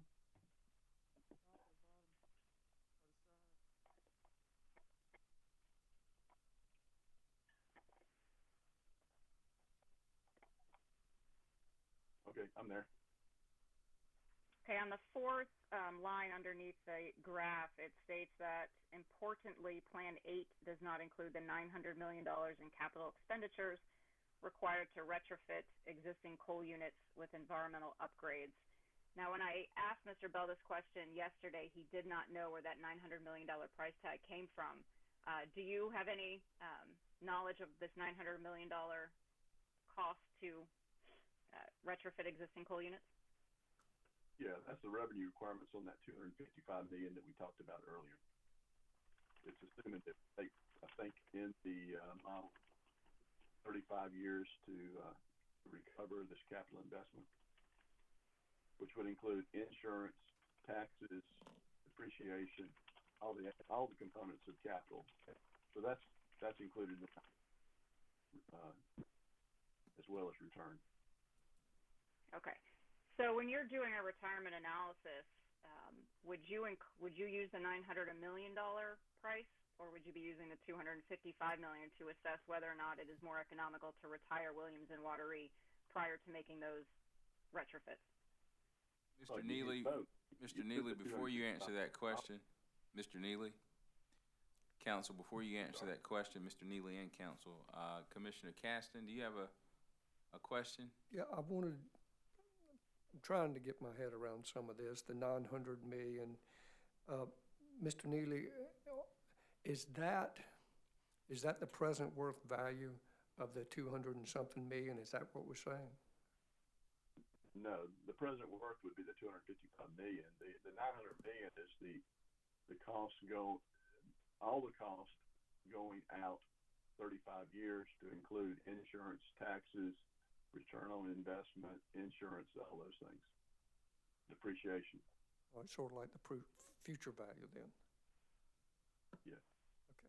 The total, if you add up all the costs, all the revenue requirements for that 255 million over 30 years.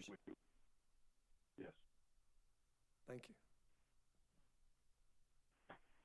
Please proceed, Council. So to answer your question, yeah, both numbers. I mean, we enter the 255 million, and then the schedule takes the charge schedule takes it, creates a revenue requirement on an annual basis. And so that 900 million is in all cases in the IRP, in which we didn't retire both Williams and Watery, and a portion of it is in there when we only retired Watery.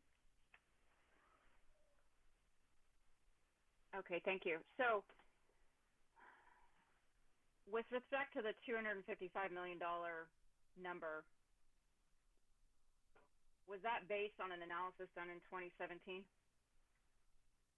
I believe that was correct. I don't know Okay, exactly. so That's the right time frame. okay, so it wasn't done like within the last year of you preparing your IRP, correct? That's correct. Okay, and that $255 million is an estimate at this time, correct? Yes. So it's possible that estimate. I'm sorry. Go ahead. It's an estimate that's been escalated to 2026. I believe that the study gave us those dollars in 2022 dollars, and we escalated them forward to 2026 when we began to recover the investment. Okay. So it is possible, though, that that estimated cost, once you actually sign a contract to perform the retrofits and upgrades, that number could go up? It could go up. It could go down. Yes. Okay. So that 255 also wouldn't account for any potential cost overruns. Is that correct? That's the escalated estimate that we've been given by the study that we paid for back in 2017, if that's the right time frame. Okay. And wouldn't you agree that it's possible that with this rapidly approaching December 2025 deadline to comply, that a lot of utilities may be trying to install these retrofits at the same time, which could cause either prices to skyrocket or parts to become unavailable? Is that a reasonable assumption? Yeah, I have no way of addressing that. I don't know what the market. I don't know how many people are considering this option. Okay, understood. Is Dominion committing at this time to conduct a retirement analysis prior to making the decision to retrofit Williams and Watery to comply with ELG rules? I'm not sure that we've made that commitment. I'm certainly not the one that is in a position to make the commitment, but I think it would be unreasonable to make that decision without that retirement analysis. Okay, thank you.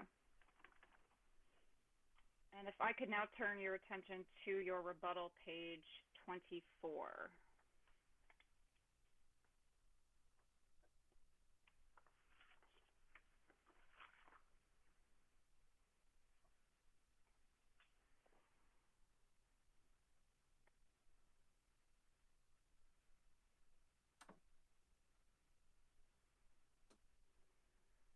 Okay. Okay. And so Table E and Table F on page 24 and 25 of your rebuttal, these tables summarize the cost impacts of the recommended changes that were made. Is that correct? That's correct. And looking at these tables, item 23D had the most significant impact. Is that also correct? That is correct, yes. And could you please explain what item 23D was for? Yeah, that's for capital for ongoing operations. Every year we're investing capital in these generators. And so that was not a part of the original IRP. And so at ORS's recommendation, we added capital for ongoing operation of existing and new generators. Was it for all generating units or just fossil plants? It's for all except for BC Summer. Okay, thank you. And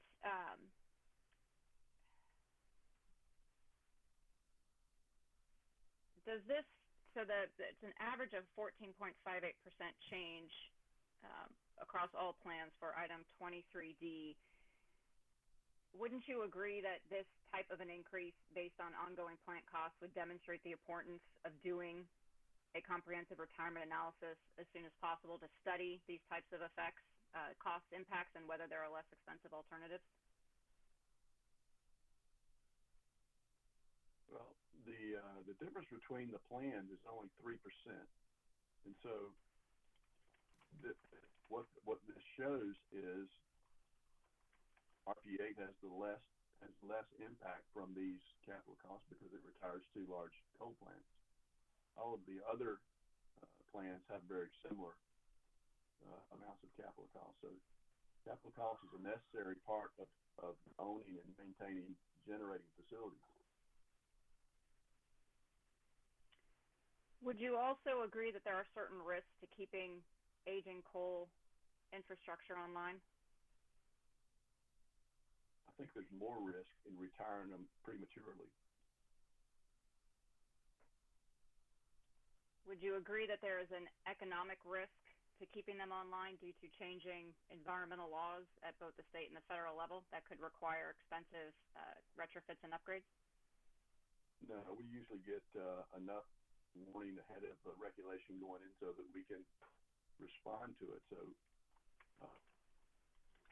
and we know that coal is under the most scrutiny and gets the most emissions regulations, and we know that we will retire these coal plants that are being retired in Resource Plant 8. And the question is just when. When is it economical to do so? And that is what a comprehensive retirement analysis would show, is that correct? That's right. Okay. Would you agree that there are some risks to reliability to keeping coal plants online into the near future? No, I think there's more risk for taking them out of the plan prematurely. What about the recent explosion at Watery 2, which is currently offline, and I believe it'll be offline until 2022? Does that pose any sort of reliability risk? Well, if it goes past 2022, it certainly would, because at least we have the capacity currently to continue to operate without Watery 2 temporarily. But we definitely need that plant. We need its low-cost generation as well. So. And do you have the capacity to operate without Watery 2? Because as you stated earlier in your discussions with Mr. Snowden, that you have excess capacity right now? We have that capacity until 2022 to continue to operate, yes. Okay. Have any other of the coal plants been offline for an extended period of time in the recent past? Yeah, I don't have recollection or analysis that shows me what that is. All plants undergo significant upgrades and maintenance and maintenance outages. So, yeah, I don't have anything to point to. But would it surprise you to know that recently as this past August, the Williams coal plant was down for quite a few weeks, 530 hours? No, that wouldn't surprise me, no. And that, I believe, Watery 1 was also down for a few days due to, well, wet coal, due to excessive rain. Yeah, wet coal is always a problem with coal plants. Okay, thank you. If I could shift again a little bit, page 31 of your rebuttal, please.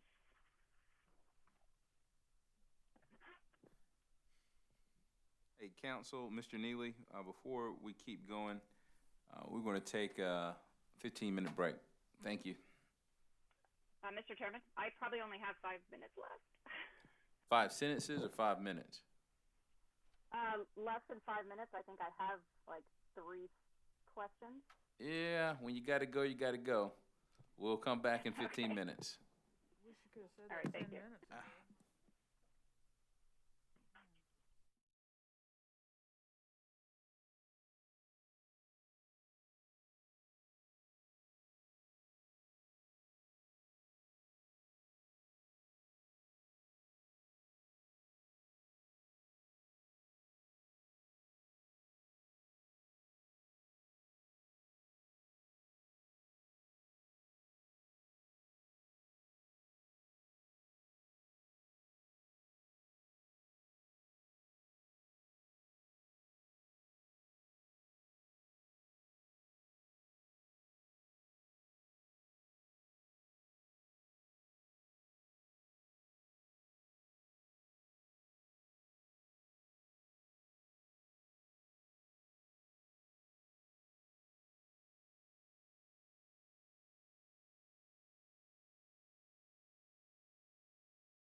Ladies and gentlemen, thank you for joining the Public Service Commission. As we hear the IRP as submitted by Dominion Energy South Carolina, it's docket number 2019-226-E. We have just returned from a short break. Before we get started, there's a matter that needs to be cleaned up for the record. Earlier in this hearing, South Carolina Coastal Conservation League and Southern Alliance for Clean Energy's council marked an exhibit, Exhibit 1 for cross-examination. There was an objection, and we never went back to actually mark and enter that exhibit. So just wanted to confirm that council for South Carolina Coastal Conservation League and Southern Alliance for Clean Energy actually wants their Exhibit 1 for cross-examination entered into the record? Yes, and I can make that motion if it's appropriate at this time. Go right ahead. Thank you. Mr. Chairman, I would move to have the cross-examination exhibit that we pre-marked as Stacy CL cross-examination Exhibit 1 moved into the record. Said exhibit As the will next be hearing. okay. Said exhibit will be moved into the record as hearing exhibit number 5. Thank you. All right. And I think we were on cross-examination by the Sierra Club's counsel of Mr. Neely. Yes, that's correct. All right. Thank you, Before we Mr. get started, we're going to call the roll. Starting with District 1, Commissioner Williams. Commissioner Williams is in the hearing room. Vice Chair Belzer. I'm in the hearing room. Commissioner Caston. Caston's in the hearing room. Commissioner Urban. Present virtually. Commissioner Thomas. Present in the hearing room. Commissioner Powers. Chairman Williams is present in the hearing room. Council, please proceed. Thank you, Mr. Chairman. Mr. Neely, if I could have you refer to your rebuttal testimony at pages 30 to 31. Okay, I see it. And specifically on page 31, lines 9 through 11, you state that the result of implementing Mr. Stenklick's resource plans would be an unreliable electric system, particularly during times of extreme cold and peak winter demand. Is that correct? Yeah, but that's not what I'm seeing. Tell me where I'm supposed to be again, 31 or 30? Page 31, lines 9 through 10. Yes, that would be, I see that. Okay. And that's an accurate reflection of the language on lines 9 through 11? Yeah, that's what it says. Okay. And you stated earlier that you did not request any of Mr. Stenklick's work papers or modeling results that supported his pre-filed direct testimony. Is that correct? Yes. Okay. And so you don't have any data to inform your conclusion that his alternative resource plans are unworkable or unreliable? I have the description of his resource plans, and it seems to me that he's saying that we should replace 1,300 megawatts of coal generation with solar PV. And that doesn't seem like a workable solution. Yes, I understand that's your testimony, but you don't have any of his specific work papers to come to that conclusion, correct? I only have what he put in his testimony. Okay. And wouldn't you agree with me that it's better to replace your supply side resources only with what you need at the time that you actually need it? Well, that's how we designed our resource plans, that when the reserve margin dropped below 14%, we added new resources. So yes, you agree with that statement? Yes, in general, I would agree with that statement. Okay. And isn't it also true that you want your system to be modular and flexible? Well, you need a certain amount of flexible resources, but all resources don't need to be flexible. You can gain a lot of benefit from a plant like a nuclear plant that's not flexible but has very low energy costs. Okay. And isn't it true that by building, say, a new gas plant, whether it's a combined cycle or a combustion turbine, that you'd be locking the company and the ratepayers in to a fixed size gas plant for give or take 50 years, knowing that you have a net zero emission goal for 2050? We would be locking the customers into owning the plant for quite a while. And we do have a net zero carbon goal that's part of the corporate goal.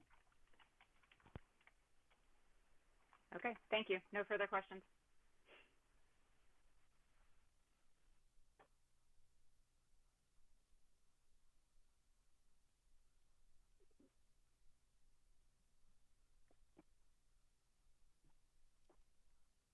Questions from the Office of Regulatory Staff? ORS has no questions. Thank you, Mr. Chairman. Commissioner questions? Chairman. Vice Chair Belzer? Good afternoon, Mr. Neely. Good afternoon, Ms. Belcher. Thank you for your testimony today. I just had a couple of questions, please. Sure. How did Dominion decide how many resource plans to include in the IRP? Well, we looked at the Act 62, and it required a certain number of things to be included in the IRP. So we want to make sure we had enough resource plans to cover all the options that were needed to have a compliant resource plan. In fact, we started with 7, and we felt like we'd covered everything that was needed for the Act 62, but then upper management said, look, we want a low carbon plan. So we ended up adding resource plan 8. So that's how we ended up with 8. Okay. Yet, of those plans, there's really no solar in the modeling before 2026. Is that, I believe that's what you stated in your testimony. Is that correct? That's correct. But we do have 973 megawatts of solar PPAs that will be on the system by the end of this year. So we have a lot of solar. And even in the modeling that was done, the modeling took into account solar that Dominion would own before other generators. Is that a correct or a fair statement? Well, we have, there's 4 resource plans that include new solar. 3 of those have company-owned solar, and one of them is a solar PPA. Okay. And with regard to let's see, can't even read my own handwriting now. With regard to some of the questioning of solar PPAs, and there was some questions of the value that was stated in that was provided in your testimony. What effect would overstated 20-year solar PPAs have on the estimated cost of solar compared to other resources? So I think you're asking me if we were to use a lower PPA price, how would that impact that resource plan 7? No, I'm asking you if it's overstated, if it's higher than what it should, than what somebody else might think it should be. If the value of solar is higher, what effect would that have? If it's higher than it should be, then it would cause that plan to be, the net present value of that plan and the ranking of that plan to be lower or less desirable than the other plans. So lowering the cost of the PPA would make that plan more economic. Okay. Thank you. I appreciate it. Go ahead. I can tell you exactly about doing the analysis. I appreciate you restating that. I think you restated it much clearer than I asked the question, so thank you.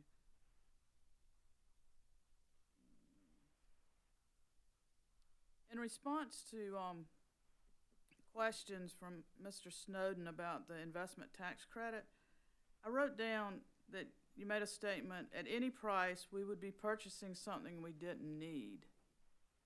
And I think that was in response to the first few years when you say, I think your testimony has been, and if I misstate it, please correct me, that y'all are okay on capacity for a few years now. Is that correct?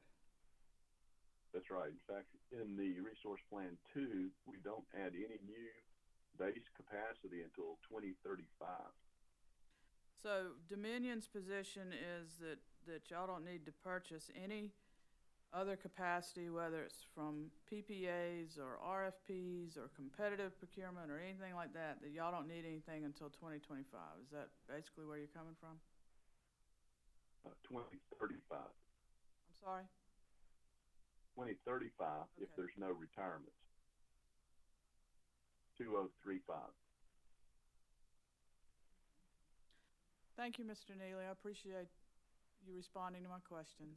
Thank you. You're welcome, Commissioner Belzer. Commissioner questions for Mr. Neely. Commissioner Caston. Mr. Neely, thank you. I tend to simplify things because I need them simple. As I look through your, I guess, direct testimony, it says you are responsible for modeling Dominion's electric system for the purpose of calculating aborted costs, determining least cost, resource plan, forecasting fuel cost, evaluating changes to electrical generation. And I know there are all kind of different models, river models, distribution models for water, a host of different things, and I assume electrical utilities have transmission models. But it sounds to me like, because I'm really trying to understand what it is you do, and we keep talking about this modeling. It sounds to me more like a financial model or a financial projection model, not so much a modeling of future demands and future capital improvements and so forth. Is my assumption correct? Well, you're very close. See, the model that we use, it's an operational model, it models all the assets that we have or project to have against the loads that we project to have. So first we start with a load forecast. We input that into the model. We input all the generators that we have in the model, including their heat rates, variable O&M costs, fuel costs. We input a forecast of fuel costs, and then the model dispatches those generators to meet that load. And so by doing that, we can determine what it will cost to run the system every year. And the 8 resource plans were 8 versions of that model and so we ran that model with those 8 different plans and create 8 different sets of operating costs over 30 years.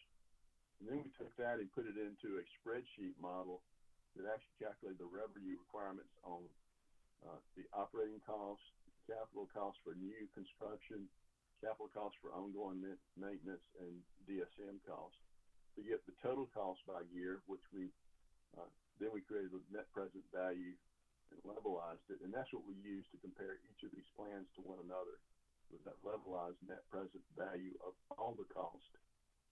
The model that I run is just creating those operating costs. Thank you. Very helpful. As I kind of go back through today, which is actually kind of painful, probably painful for you too, but fun. This is fun. I'm again trying to get my head around, I guess, some of the terminology, trying to understand. In earlier testimony by Ms. Griffin, I kind of understood, or I thought I did, that Dominion, I guess when it came to the low, high, medium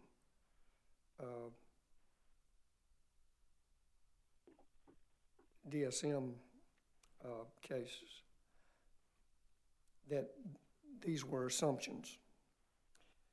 I think on Mr. Burgess stated in the redirect that Dominion applies sensitivity, I think, rather than modeling. and I looked at, I guess, your testimony, trying to figure out the terminology again, sensitivity. Considered evaluation of low, medium, high cases for adoption of DSM. Sensitivities also include various levels of renewable energy, fuel cost, environmental regulations. We considered 8 assumptions. And then in your testimony, it says 3 DSM cases were modeled, low, medium, and high. I am absolutely thoroughly confused. And I really want to understand it. I mean, are we saying the same thing and using different words? Is assumption the same thing as a model? Is sensitivity the same as that? Can you clear that up? Yes, it is. It's the same thing. So what we do when we create the model, we put in all the existing and future generation, all the loads, and we give it fuel cost and DSM assumptions and CO2 assumptions. So those are part of the inputs that go into the model. So when it starts dispatching all the generation resources against the load, those things come into play. So the load forecast is different with a medium DSM case versus a low or high DSM case. So by changing those variables, those 3 DSM cases, 3 gas price cases, and 2 CO2 cases, those are the things that we call sensitivities. We're looking to see how sensitive the model is to those changes in those variables. And so, yes, we did model 3 DSM cases, 3 gas cases, and 2 CO2 cases. And that was required under the Act 62, and that's why we picked those things that we call sensitivities. They're assumptions. We're looking to see how sensitive the model is to changing variable inputs. Thank you. And I guess what would be helpful for me is, I'm hearing a lot of questions, a lot of answers. And again, it's kind of difficult for me to get my head around all these questions and answers. What do they mean? Where are we going? It is a challenge. Again, I tend to oversimplify things perhaps, but my primary interest is pretty much in one thing. Does Dominion's proposed IRP comply with the requirements of Act 62 or not? And, we've kind of plowed this ground some today, but it says an integrated resource plan shall include all of the following: B1A through whatever it goes through, B1IA. And then it does say the commission shall approve electrical utilities integrated resource plan if the commission determines that the proposed integrated resource plan represents the most reasonable and prudent means of meeting electric utilities energy and capacity needs. Are the reasonable and prudent needs of the public at large and the reasonable and prudent needs of Dominion at odds? Oh, no. We're perfectly consistent with meeting the needs of our customers. That's of vital importance to us. We're trying to create trying to find a resource plan that will be reliable, that will be low cost, and will meet the needs of our customers currently and in the future. So you're saying it's possible to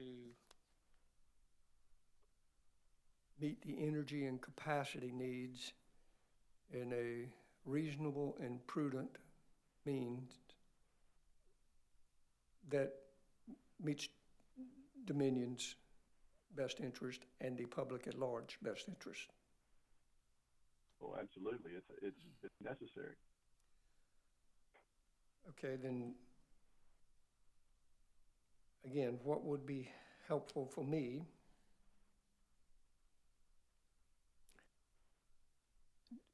do you believe that Dominion's, as proposed, the proposed IRP meets all of the following B1A through B1I and the other pertinent things in here? Oh, absolutely. That's exactly what we set out to do from the very beginning. Before we did the very first thing, we took out the Act 62. We defined we determined what was included in there and what we needed to do to meet that act. That's been the top priority, is meeting the requirements of the act with the IRP. And we've done that. And not only is it our testimony that we've done that, but the ORS has said that we've done that. Charles River Associates has said that we've done that, who analyzed our IRP. So, yes, I believe that I could show you step by step how we've done that, item by item in that list in B1, A through E. Well, I don't know that we want to do that right now. If you want to, what would be helpful for me, for you, for whomever can, anyone, to go through each one of these and show me why do you believe it meets this, and anyone else why they think it doesn't meet this, because I'm kind of getting confused with all the numbers, all the questions, all the answers. It either does or it doesn't. So if you could help clarify that, at least from Dominion's perspective, that would be helpful, and perhaps someone else, may have a contrary view. I don't know. Do you mind doing that? I don't mind doing that. So let's just start with the B1A, a long-term forecast of utility sales and peak demand under various reasonable scenarios.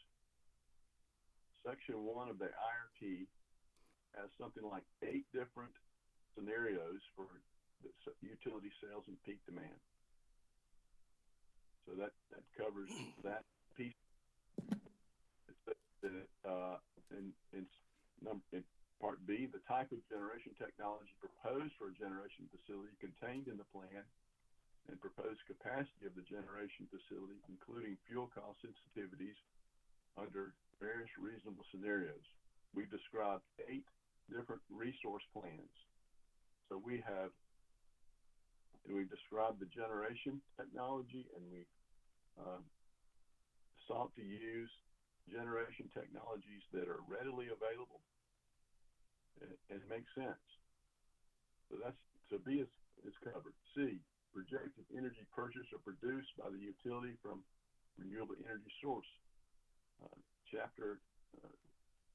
There's a section in the IRP with a table that shows projected purchase of utility renewable energy resources. So we lay that out. It's been put up on the screen either yesterday or today. It shows renewable energy purchases in 10-year tranches from 2020 all the way to 2050. D says a summary of electrical transmission investments planned by the utility. There's a section in the IRP on transmission planning, and it shows all the planned transmission investments. E says, is where it gets more complicated. It says several resource portfolios developed for the purpose of fairly evaluating the range of demand side, supply side, storage, and other technologies and services available to meet the utility's obligations. So the demand side would be the DSM programs that Ms. Griffin talked about. We need the supply side would be the new generators. Those are the things that are on the supply side. The demand side is the side where the loads are. So the DSM programs affect the loads, and the supply side resources are the generators. and it specifies that we should include storage, and we have 3 different resource plans that include storage, and it says other technologies. We have gas technologies, we have solar technologies, and these are used to meet the utility service obligation. It says portfolios and evaluations must include an evaluation of low, medium, and high cases for the adoption of renewable energy, cogeneration, energy efficiency, and demand response measures, including, and then it talks about those things. So there was low, medium, and high DSM cases. We've been talking about that a lot. That was really the focus of Ms. Griffin's testimony. We have different levels of renewable energy. We have a scenario with just 400 megawatts of solar. We have a scenario that has 400 megawatts of solar and 100 megawatts of battery. We have a scenario that's 2,100 megawatts of solar, 700 megawatts of battery storage. So we have the different levels of renewable energy. Letter I under E says customer energy efficiency and demand response programs. That there again, that's the DSM programs that we've been talking about.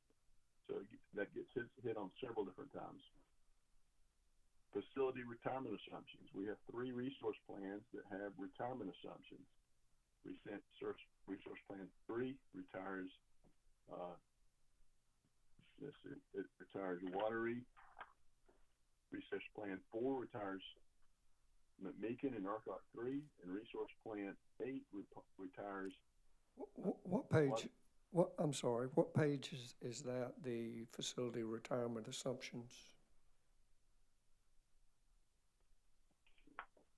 Well, let's see. I have to pull up the IRP. Are you looking at the IRP supplement? No, sir. I'm looking at the one from February, but I have the supplement here also. The one from February is fine. I can show you that to you. I'm looking at, let's see, there's the Act 62 requirements, which I think you're going through.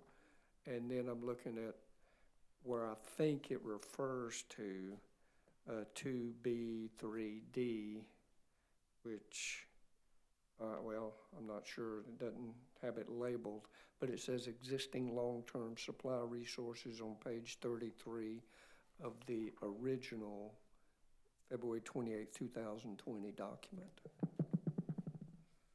Right. So if you were to take the original document and go to page 40, there's a table there.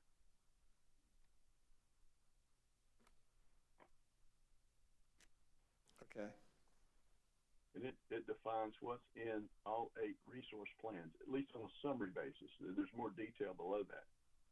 But you see resource plan 3 retires Watery. Resource plan 4 retires, it says McMeekin and Urquhart. If you look over in the description, McMeekin and Urquhart 3. So there's 2 units at McMeekin. And then you look down at resource plan 8, it says retire coal, and then it describes that as retiring or replacing Watery Williams. The Watery Williams get retired. Also, if you look into the details of that plan, it actually converts Coke, which would be the final coal plant on the system, to run only on gas in 2030. So by the time you get to 2030, in resource plan 8, there's no coal generation in operation.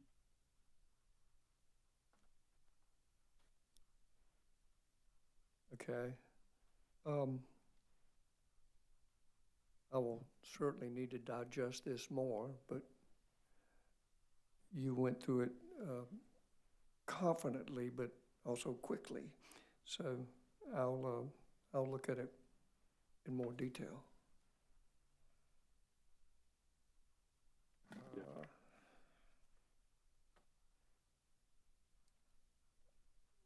That's it for now. Thank you. Commissioner questions for Mr. Neely. Mr. Chairman. Commissioner Powers. Mr. Neely. Yes, sir. I know you've had a full day, but just a couple things. Would you not agree that the intent of the legislature is that we began to not just begin, but use and develop renewable resources use other alternative forms of energy other than coal? Yes, sir. I believe that was the intent. I think in response to your to a question by Vice Chair Belser, you seemed to indicate that you had everything, all you needed until 2035. It's like your cup's full until 2035. Do you not think the intent of the legislature in to get into these renewable resources would be to possibly close down some of these forms that you have now at an earlier date? And could you give us a plan as to doing some of that rather than delaying that as long as possible? Yeah, we don't intend to delay it as long as possible. Two of these plans have early retirements in 2028. Resource Plan 3 and Resource Plan 8 retire coal plants in 2028. So that's earlier than their probable retirement date. We plan to do a retirement study before the next full IRP is filed that will define what the economic retirement date is. And so it very well could be earlier or later than 2028, but it would definitely consider retirement dates that were prior to the 2035. So we're going to create a need for more generation by retirements, but we need to do that retirement study that defines what the economic retirement date is, because we don't want to saddle our customers with a cost that they, for replacing plants that they have been paying for over the years. Rather than giving us that information in 3 years, wouldn't an action plan, couldn't you give us that when we review this in a year or so? We could it would be possible to get it done by the 2022 IRP. I don't think there's any way to get it done before the 2021 IRP is filed. We have to, we'll essentially have it complete by January. And there's some things that need to go into the retirement study that we don't have yet. And that's the full cost of meeting the ELG rule, the full cost of meeting the ACE rule. We need a transmission study that tells us what it's going to cost if we shut down a plant. What are we going to do to our transmission system? So there's some pieces that we... Even with the water replant, you couldn't tell us something quicker than 2022?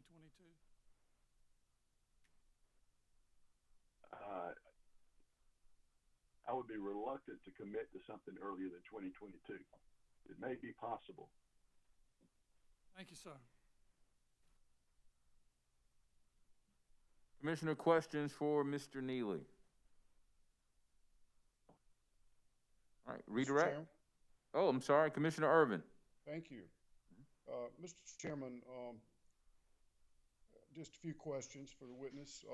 One question I had was, which coal plant was it that blew up this year? Was it the Watery plant? Watery number, its generator caught on fire. I wouldn't say it blew up. And it's been down for how long now? Since end of February. From a common sense standpoint, wouldn't this be an ideal time to accelerate the retirement study for that plant since it's down already? Why couldn't we look at it first? I think another witness told me that it would be first in line for retirement anyway. Why not accelerate that process since it's out of service already? Well, we did. We did a quick analysis in order to make the decision about ordering a new generator or not. And so that's a part of witness Bell's rebuttal testimony. It shows the relative ranking of the different scenarios that we looked at with regard to Watery 2. So we did a quick look, and the indications were that we should repair it, even if that meant retiring it in 2028. What are the costs to repair it? We have an insurance policy that limits the cost to $10 million. Can it be repaired under 10 million? No, it costs more than 10 million, but the deductible on the insurance policy is 10 million, so that's our limitation. Our limit All right, is so liability. the taxpayers are at least responsible for the deductible of 10 million. Is that correct? Well, the ratepayers, yes. The sir. ratepayers. Correct?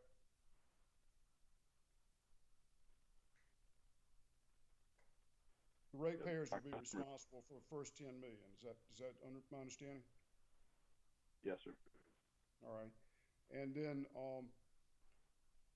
so when would it be up and running, assuming you decide to make those repairs? When would it be up and running again? It'll be back in operations in May of 2022. All right. And fortunately, right now, you don't need that capacity. We can make it right now without that capacity, but our loads are growing. How did you factor in the cost of coal? I noticed that coal took a big dip a few years back, and now it's back up over 100% from its low. What's the rate now for a ton of coal? Going rate? Yeah, I could pull up the forecast, let you know if you would like to know what that is. We have a department that does, his main responsibility is purchasing coal, and they give us a 3-year coal forecast to become part of the IRP, or the model. It's part of our model, and so it's reflected in the IRP runs. So would it be about $55 to $60 a ton? Is that about right? That sounds about right. If you give me just a second, I could pull it up and tell you.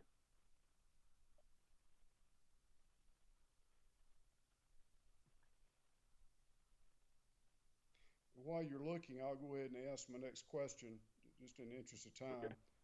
Okay. A lot of coal companies have gone bankrupt recently, and have you factored in the potential supply problems? As less coal is available, isn't it reasonable to assume that the price will go up going forward? Yeah, the department that does the coal buying factors that in. They negotiate contracts. They stay on top of what mines are producing and the issues in the industry, and they adjust the timing of purchases. They adjust a lot of things to take into consideration those things. And we know that all of our coal will be retired before, sometime in the not too distant future, like a lot of other utilities. But they stay on top of those issues. Well, back to Commissioner Powers' point, I share his concern about waiting, 8 years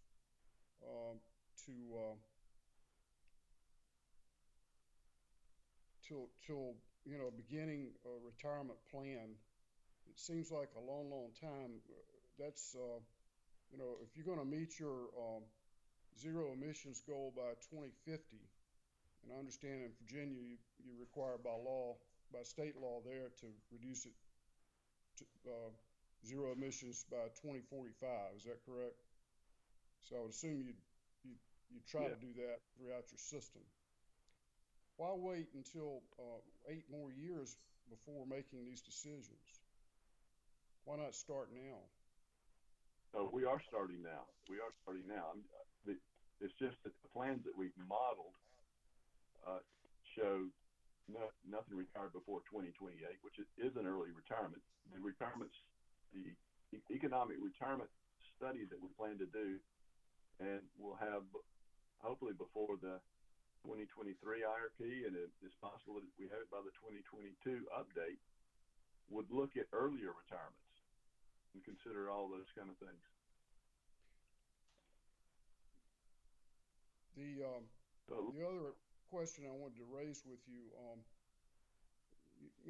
Commissioner Caston asked a really important question, try to just make it simple. Does the IRP serve both the company's interest and the ratepayer's interest? And so explain this to me, if you will. According to the earlier testimony, it's been established that the solar providers currently can provide electricity at a lower cost than Dominion can generate it. And that's going to be true for the foreseeable future. Why not go ahead and do a request for proposal that asks for additional solar since it's cheaper than what you can generate? Well, because it's not cheaper than what we can generate. We have contracts for 973 megawatts of solar, and all of that is at our avoided costs are higher. So it's not cheaper than we can generate it. If they could provide it cheaper than we could generate it, cheaper than our avoided cost, then there would be providers or developers that would be willing to take our avoided costs and build this plant and provide it to us at avoided costs. But that's not the case. Well, they can't generate. In a IRP, you could set a ceiling on avoided costs, could you not? No, the avoided cost is what it is. It comes from their avoided cost filing. I'm talking about flexible solar. You could do that with flexible solar, could you not? I'm not sure what you're referring to. We could set them out. Under the QF model, under purpose QF model, you have to pay whatever the avoided cost is set by the commission. But the early testimony was that flexible solar doesn't work that way. You familiar with flexible solar? Well, no, it's not a matter of a flexible solar. Flexible solar has more value, and so the avoided cost for flexible solar would be a little bit higher than the avoided cost for flexible solar. Right. So I guess my point is, why not? It would save the ratepayers money on their bills. It would also begin to help you as a company meet your zero emissions goal. Why not put out an RFP for additional solar to bridge us between now and what you propose to be 8 years from now before we can decide about closing these coal-fired facilities? Well, the zero carbon goal is a goal that takes place 30 years from now. It's set, and so these solar plants only have about a 20 or 25 year life. So if we were to buy solar now, it would retire before we hit 2050. So we got to keep that in mind. If we move too early, then we won't have helped ourselves with our net zero goal. So the current price for coal is $52.95 without transportation. Yeah, and so it is projected to stay at about that level going forward for the next few years, and according to the public data that's available, right?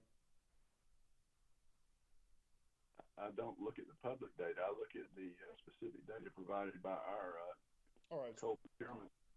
It looks like I'm looking at next year. It drops a little bit next year, and I'm looking at the year after that.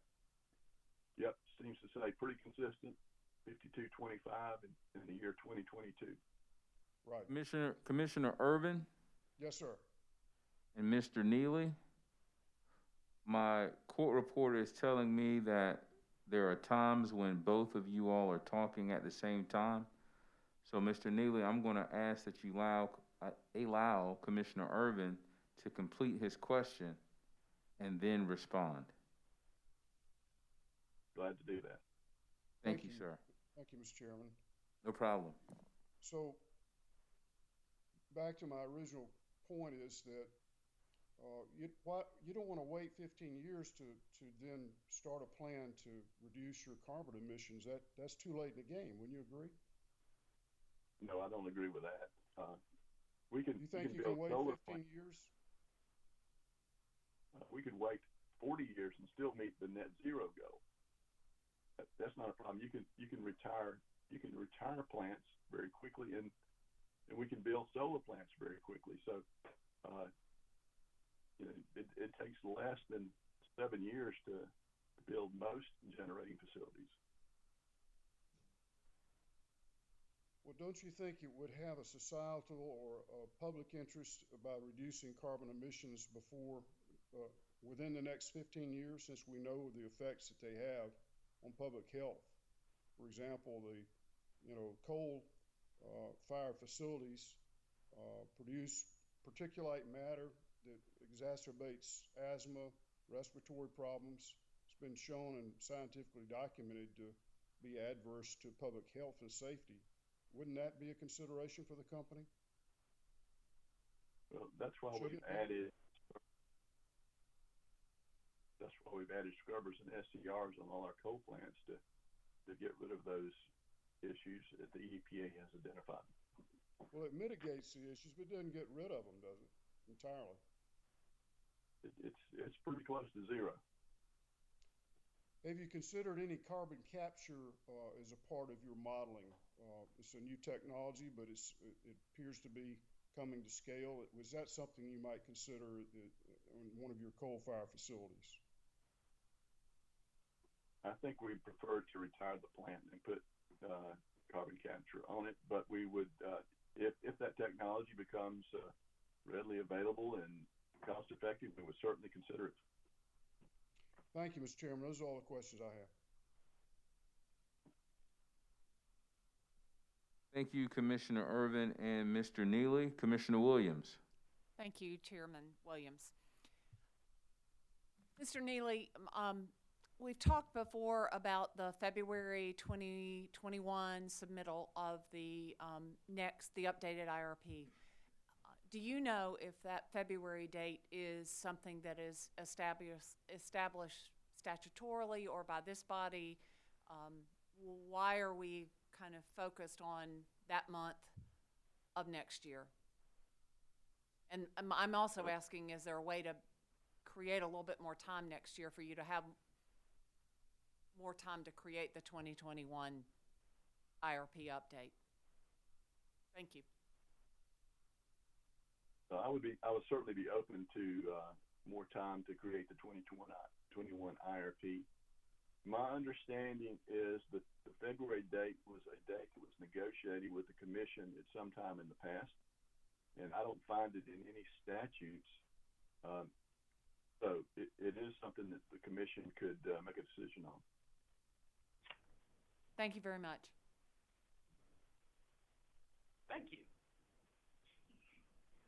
That did it.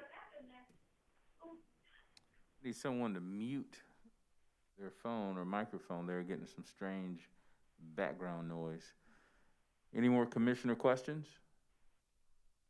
Mr. Chairman. Commissioner Thomas. Yes, I'm just wondering, are there any potential liabilities out there with regard to the coal cleanup and coal ash like you hear about in so many other places? I haven't really heard anything along those lines. Is that something that need to be concerned about?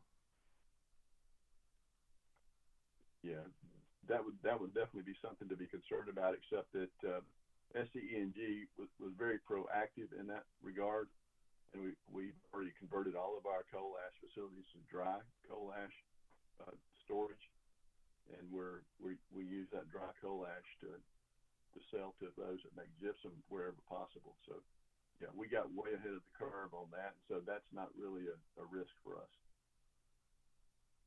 Well, that's good to hear.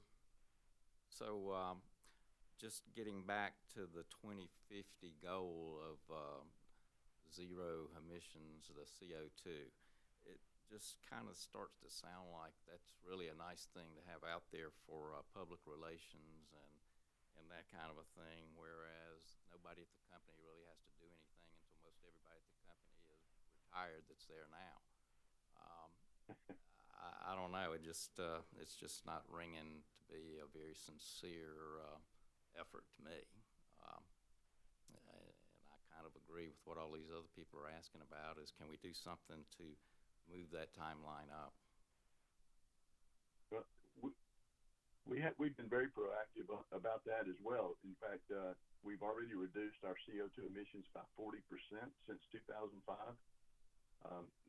There's Dominion as a corporate entity has a goal of getting to 60% reduction of CO2 by 2030 or 2035. I'm not sure if that year's changed. So it's not that we've done nothing. We've been moving towards that goal. We retired or converted to gas operations a number of our coal generators, and we believe at least the water in Williams plants will be retired before we get to the 2050, and the retirement analysis that we plan to do may show that they need to be retired earlier than that. So we're moving down the path of getting rid of all coal generation.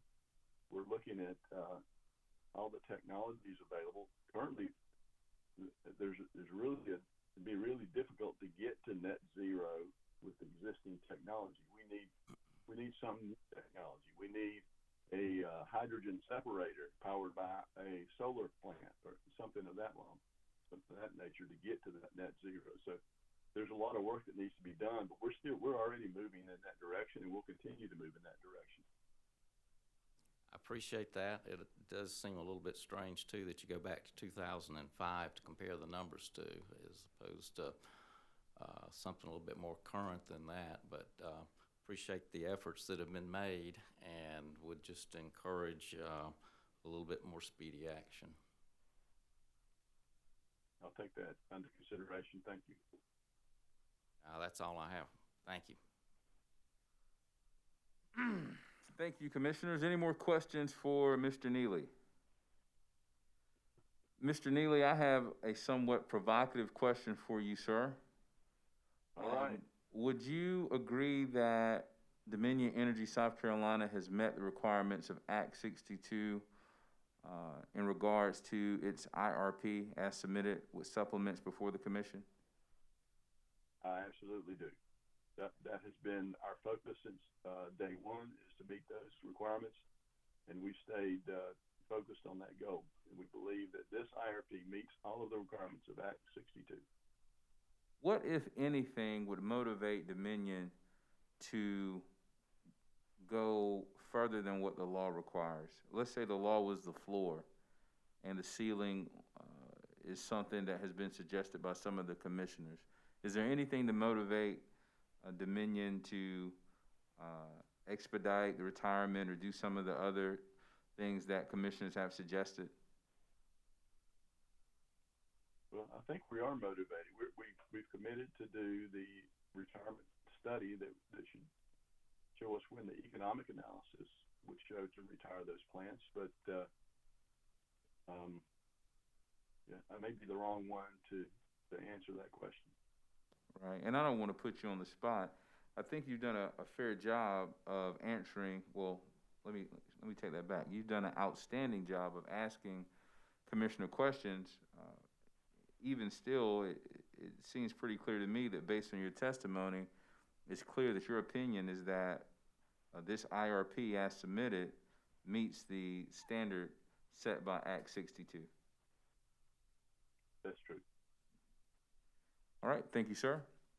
Any more commissioner questions? Redirect. No redirect, Your Honor. All right. Mr. Neely, you are free to step down from the witness stand, subject to being recalled for further questions. Thank you, Commissioner Williams. Let's take a 10-minute break.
All right, ladies and gentlemen, welcome back to the South Carolina Public Service Commission's hearing in docket number 2019-226-E. We just allowed Mr. Neely to leave the witness stand in preparation for our next witness. We will call that witness tomorrow morning at 9 a.m. We're going to call it a day for today and dismiss, and I will allow General Counsel Wessinger Hill to make a few announcements regarding issues that need to be addressed either now or maybe in the morning. Thank you, Mr. Chairman. Just want to remind the parties that the first witness in the morning, as already determined by the commission, is going to be Miss Anna Summer. She is the witness for the South Carolina Coastal Conservation League and Southern Alliance for Clean Energy. And once Ms. Summer is completed, then it will proceed back to Dominion's case and for them to call their next witness, Mr. Lynch. The other matter that needed to be resolved is to remind counsel for Dominion that with the corrected testimony of Ms. Griffin, that the corrected changes need to be filed in the DMS so that all parties who access the DMS records can actually see what the change was made, even though it was a minor change. Mr. Chairman, the last reminder is to remind all parties to still use that same WebEx link and the telephone number, and to please reconvene and join back at approximately 8:15 in the morning so that we can be ready to go by 9 a.m. All right, thank you, General Counsel Wessinger Hill. We will see everyone in the morning at 9 o'clock. Thank you.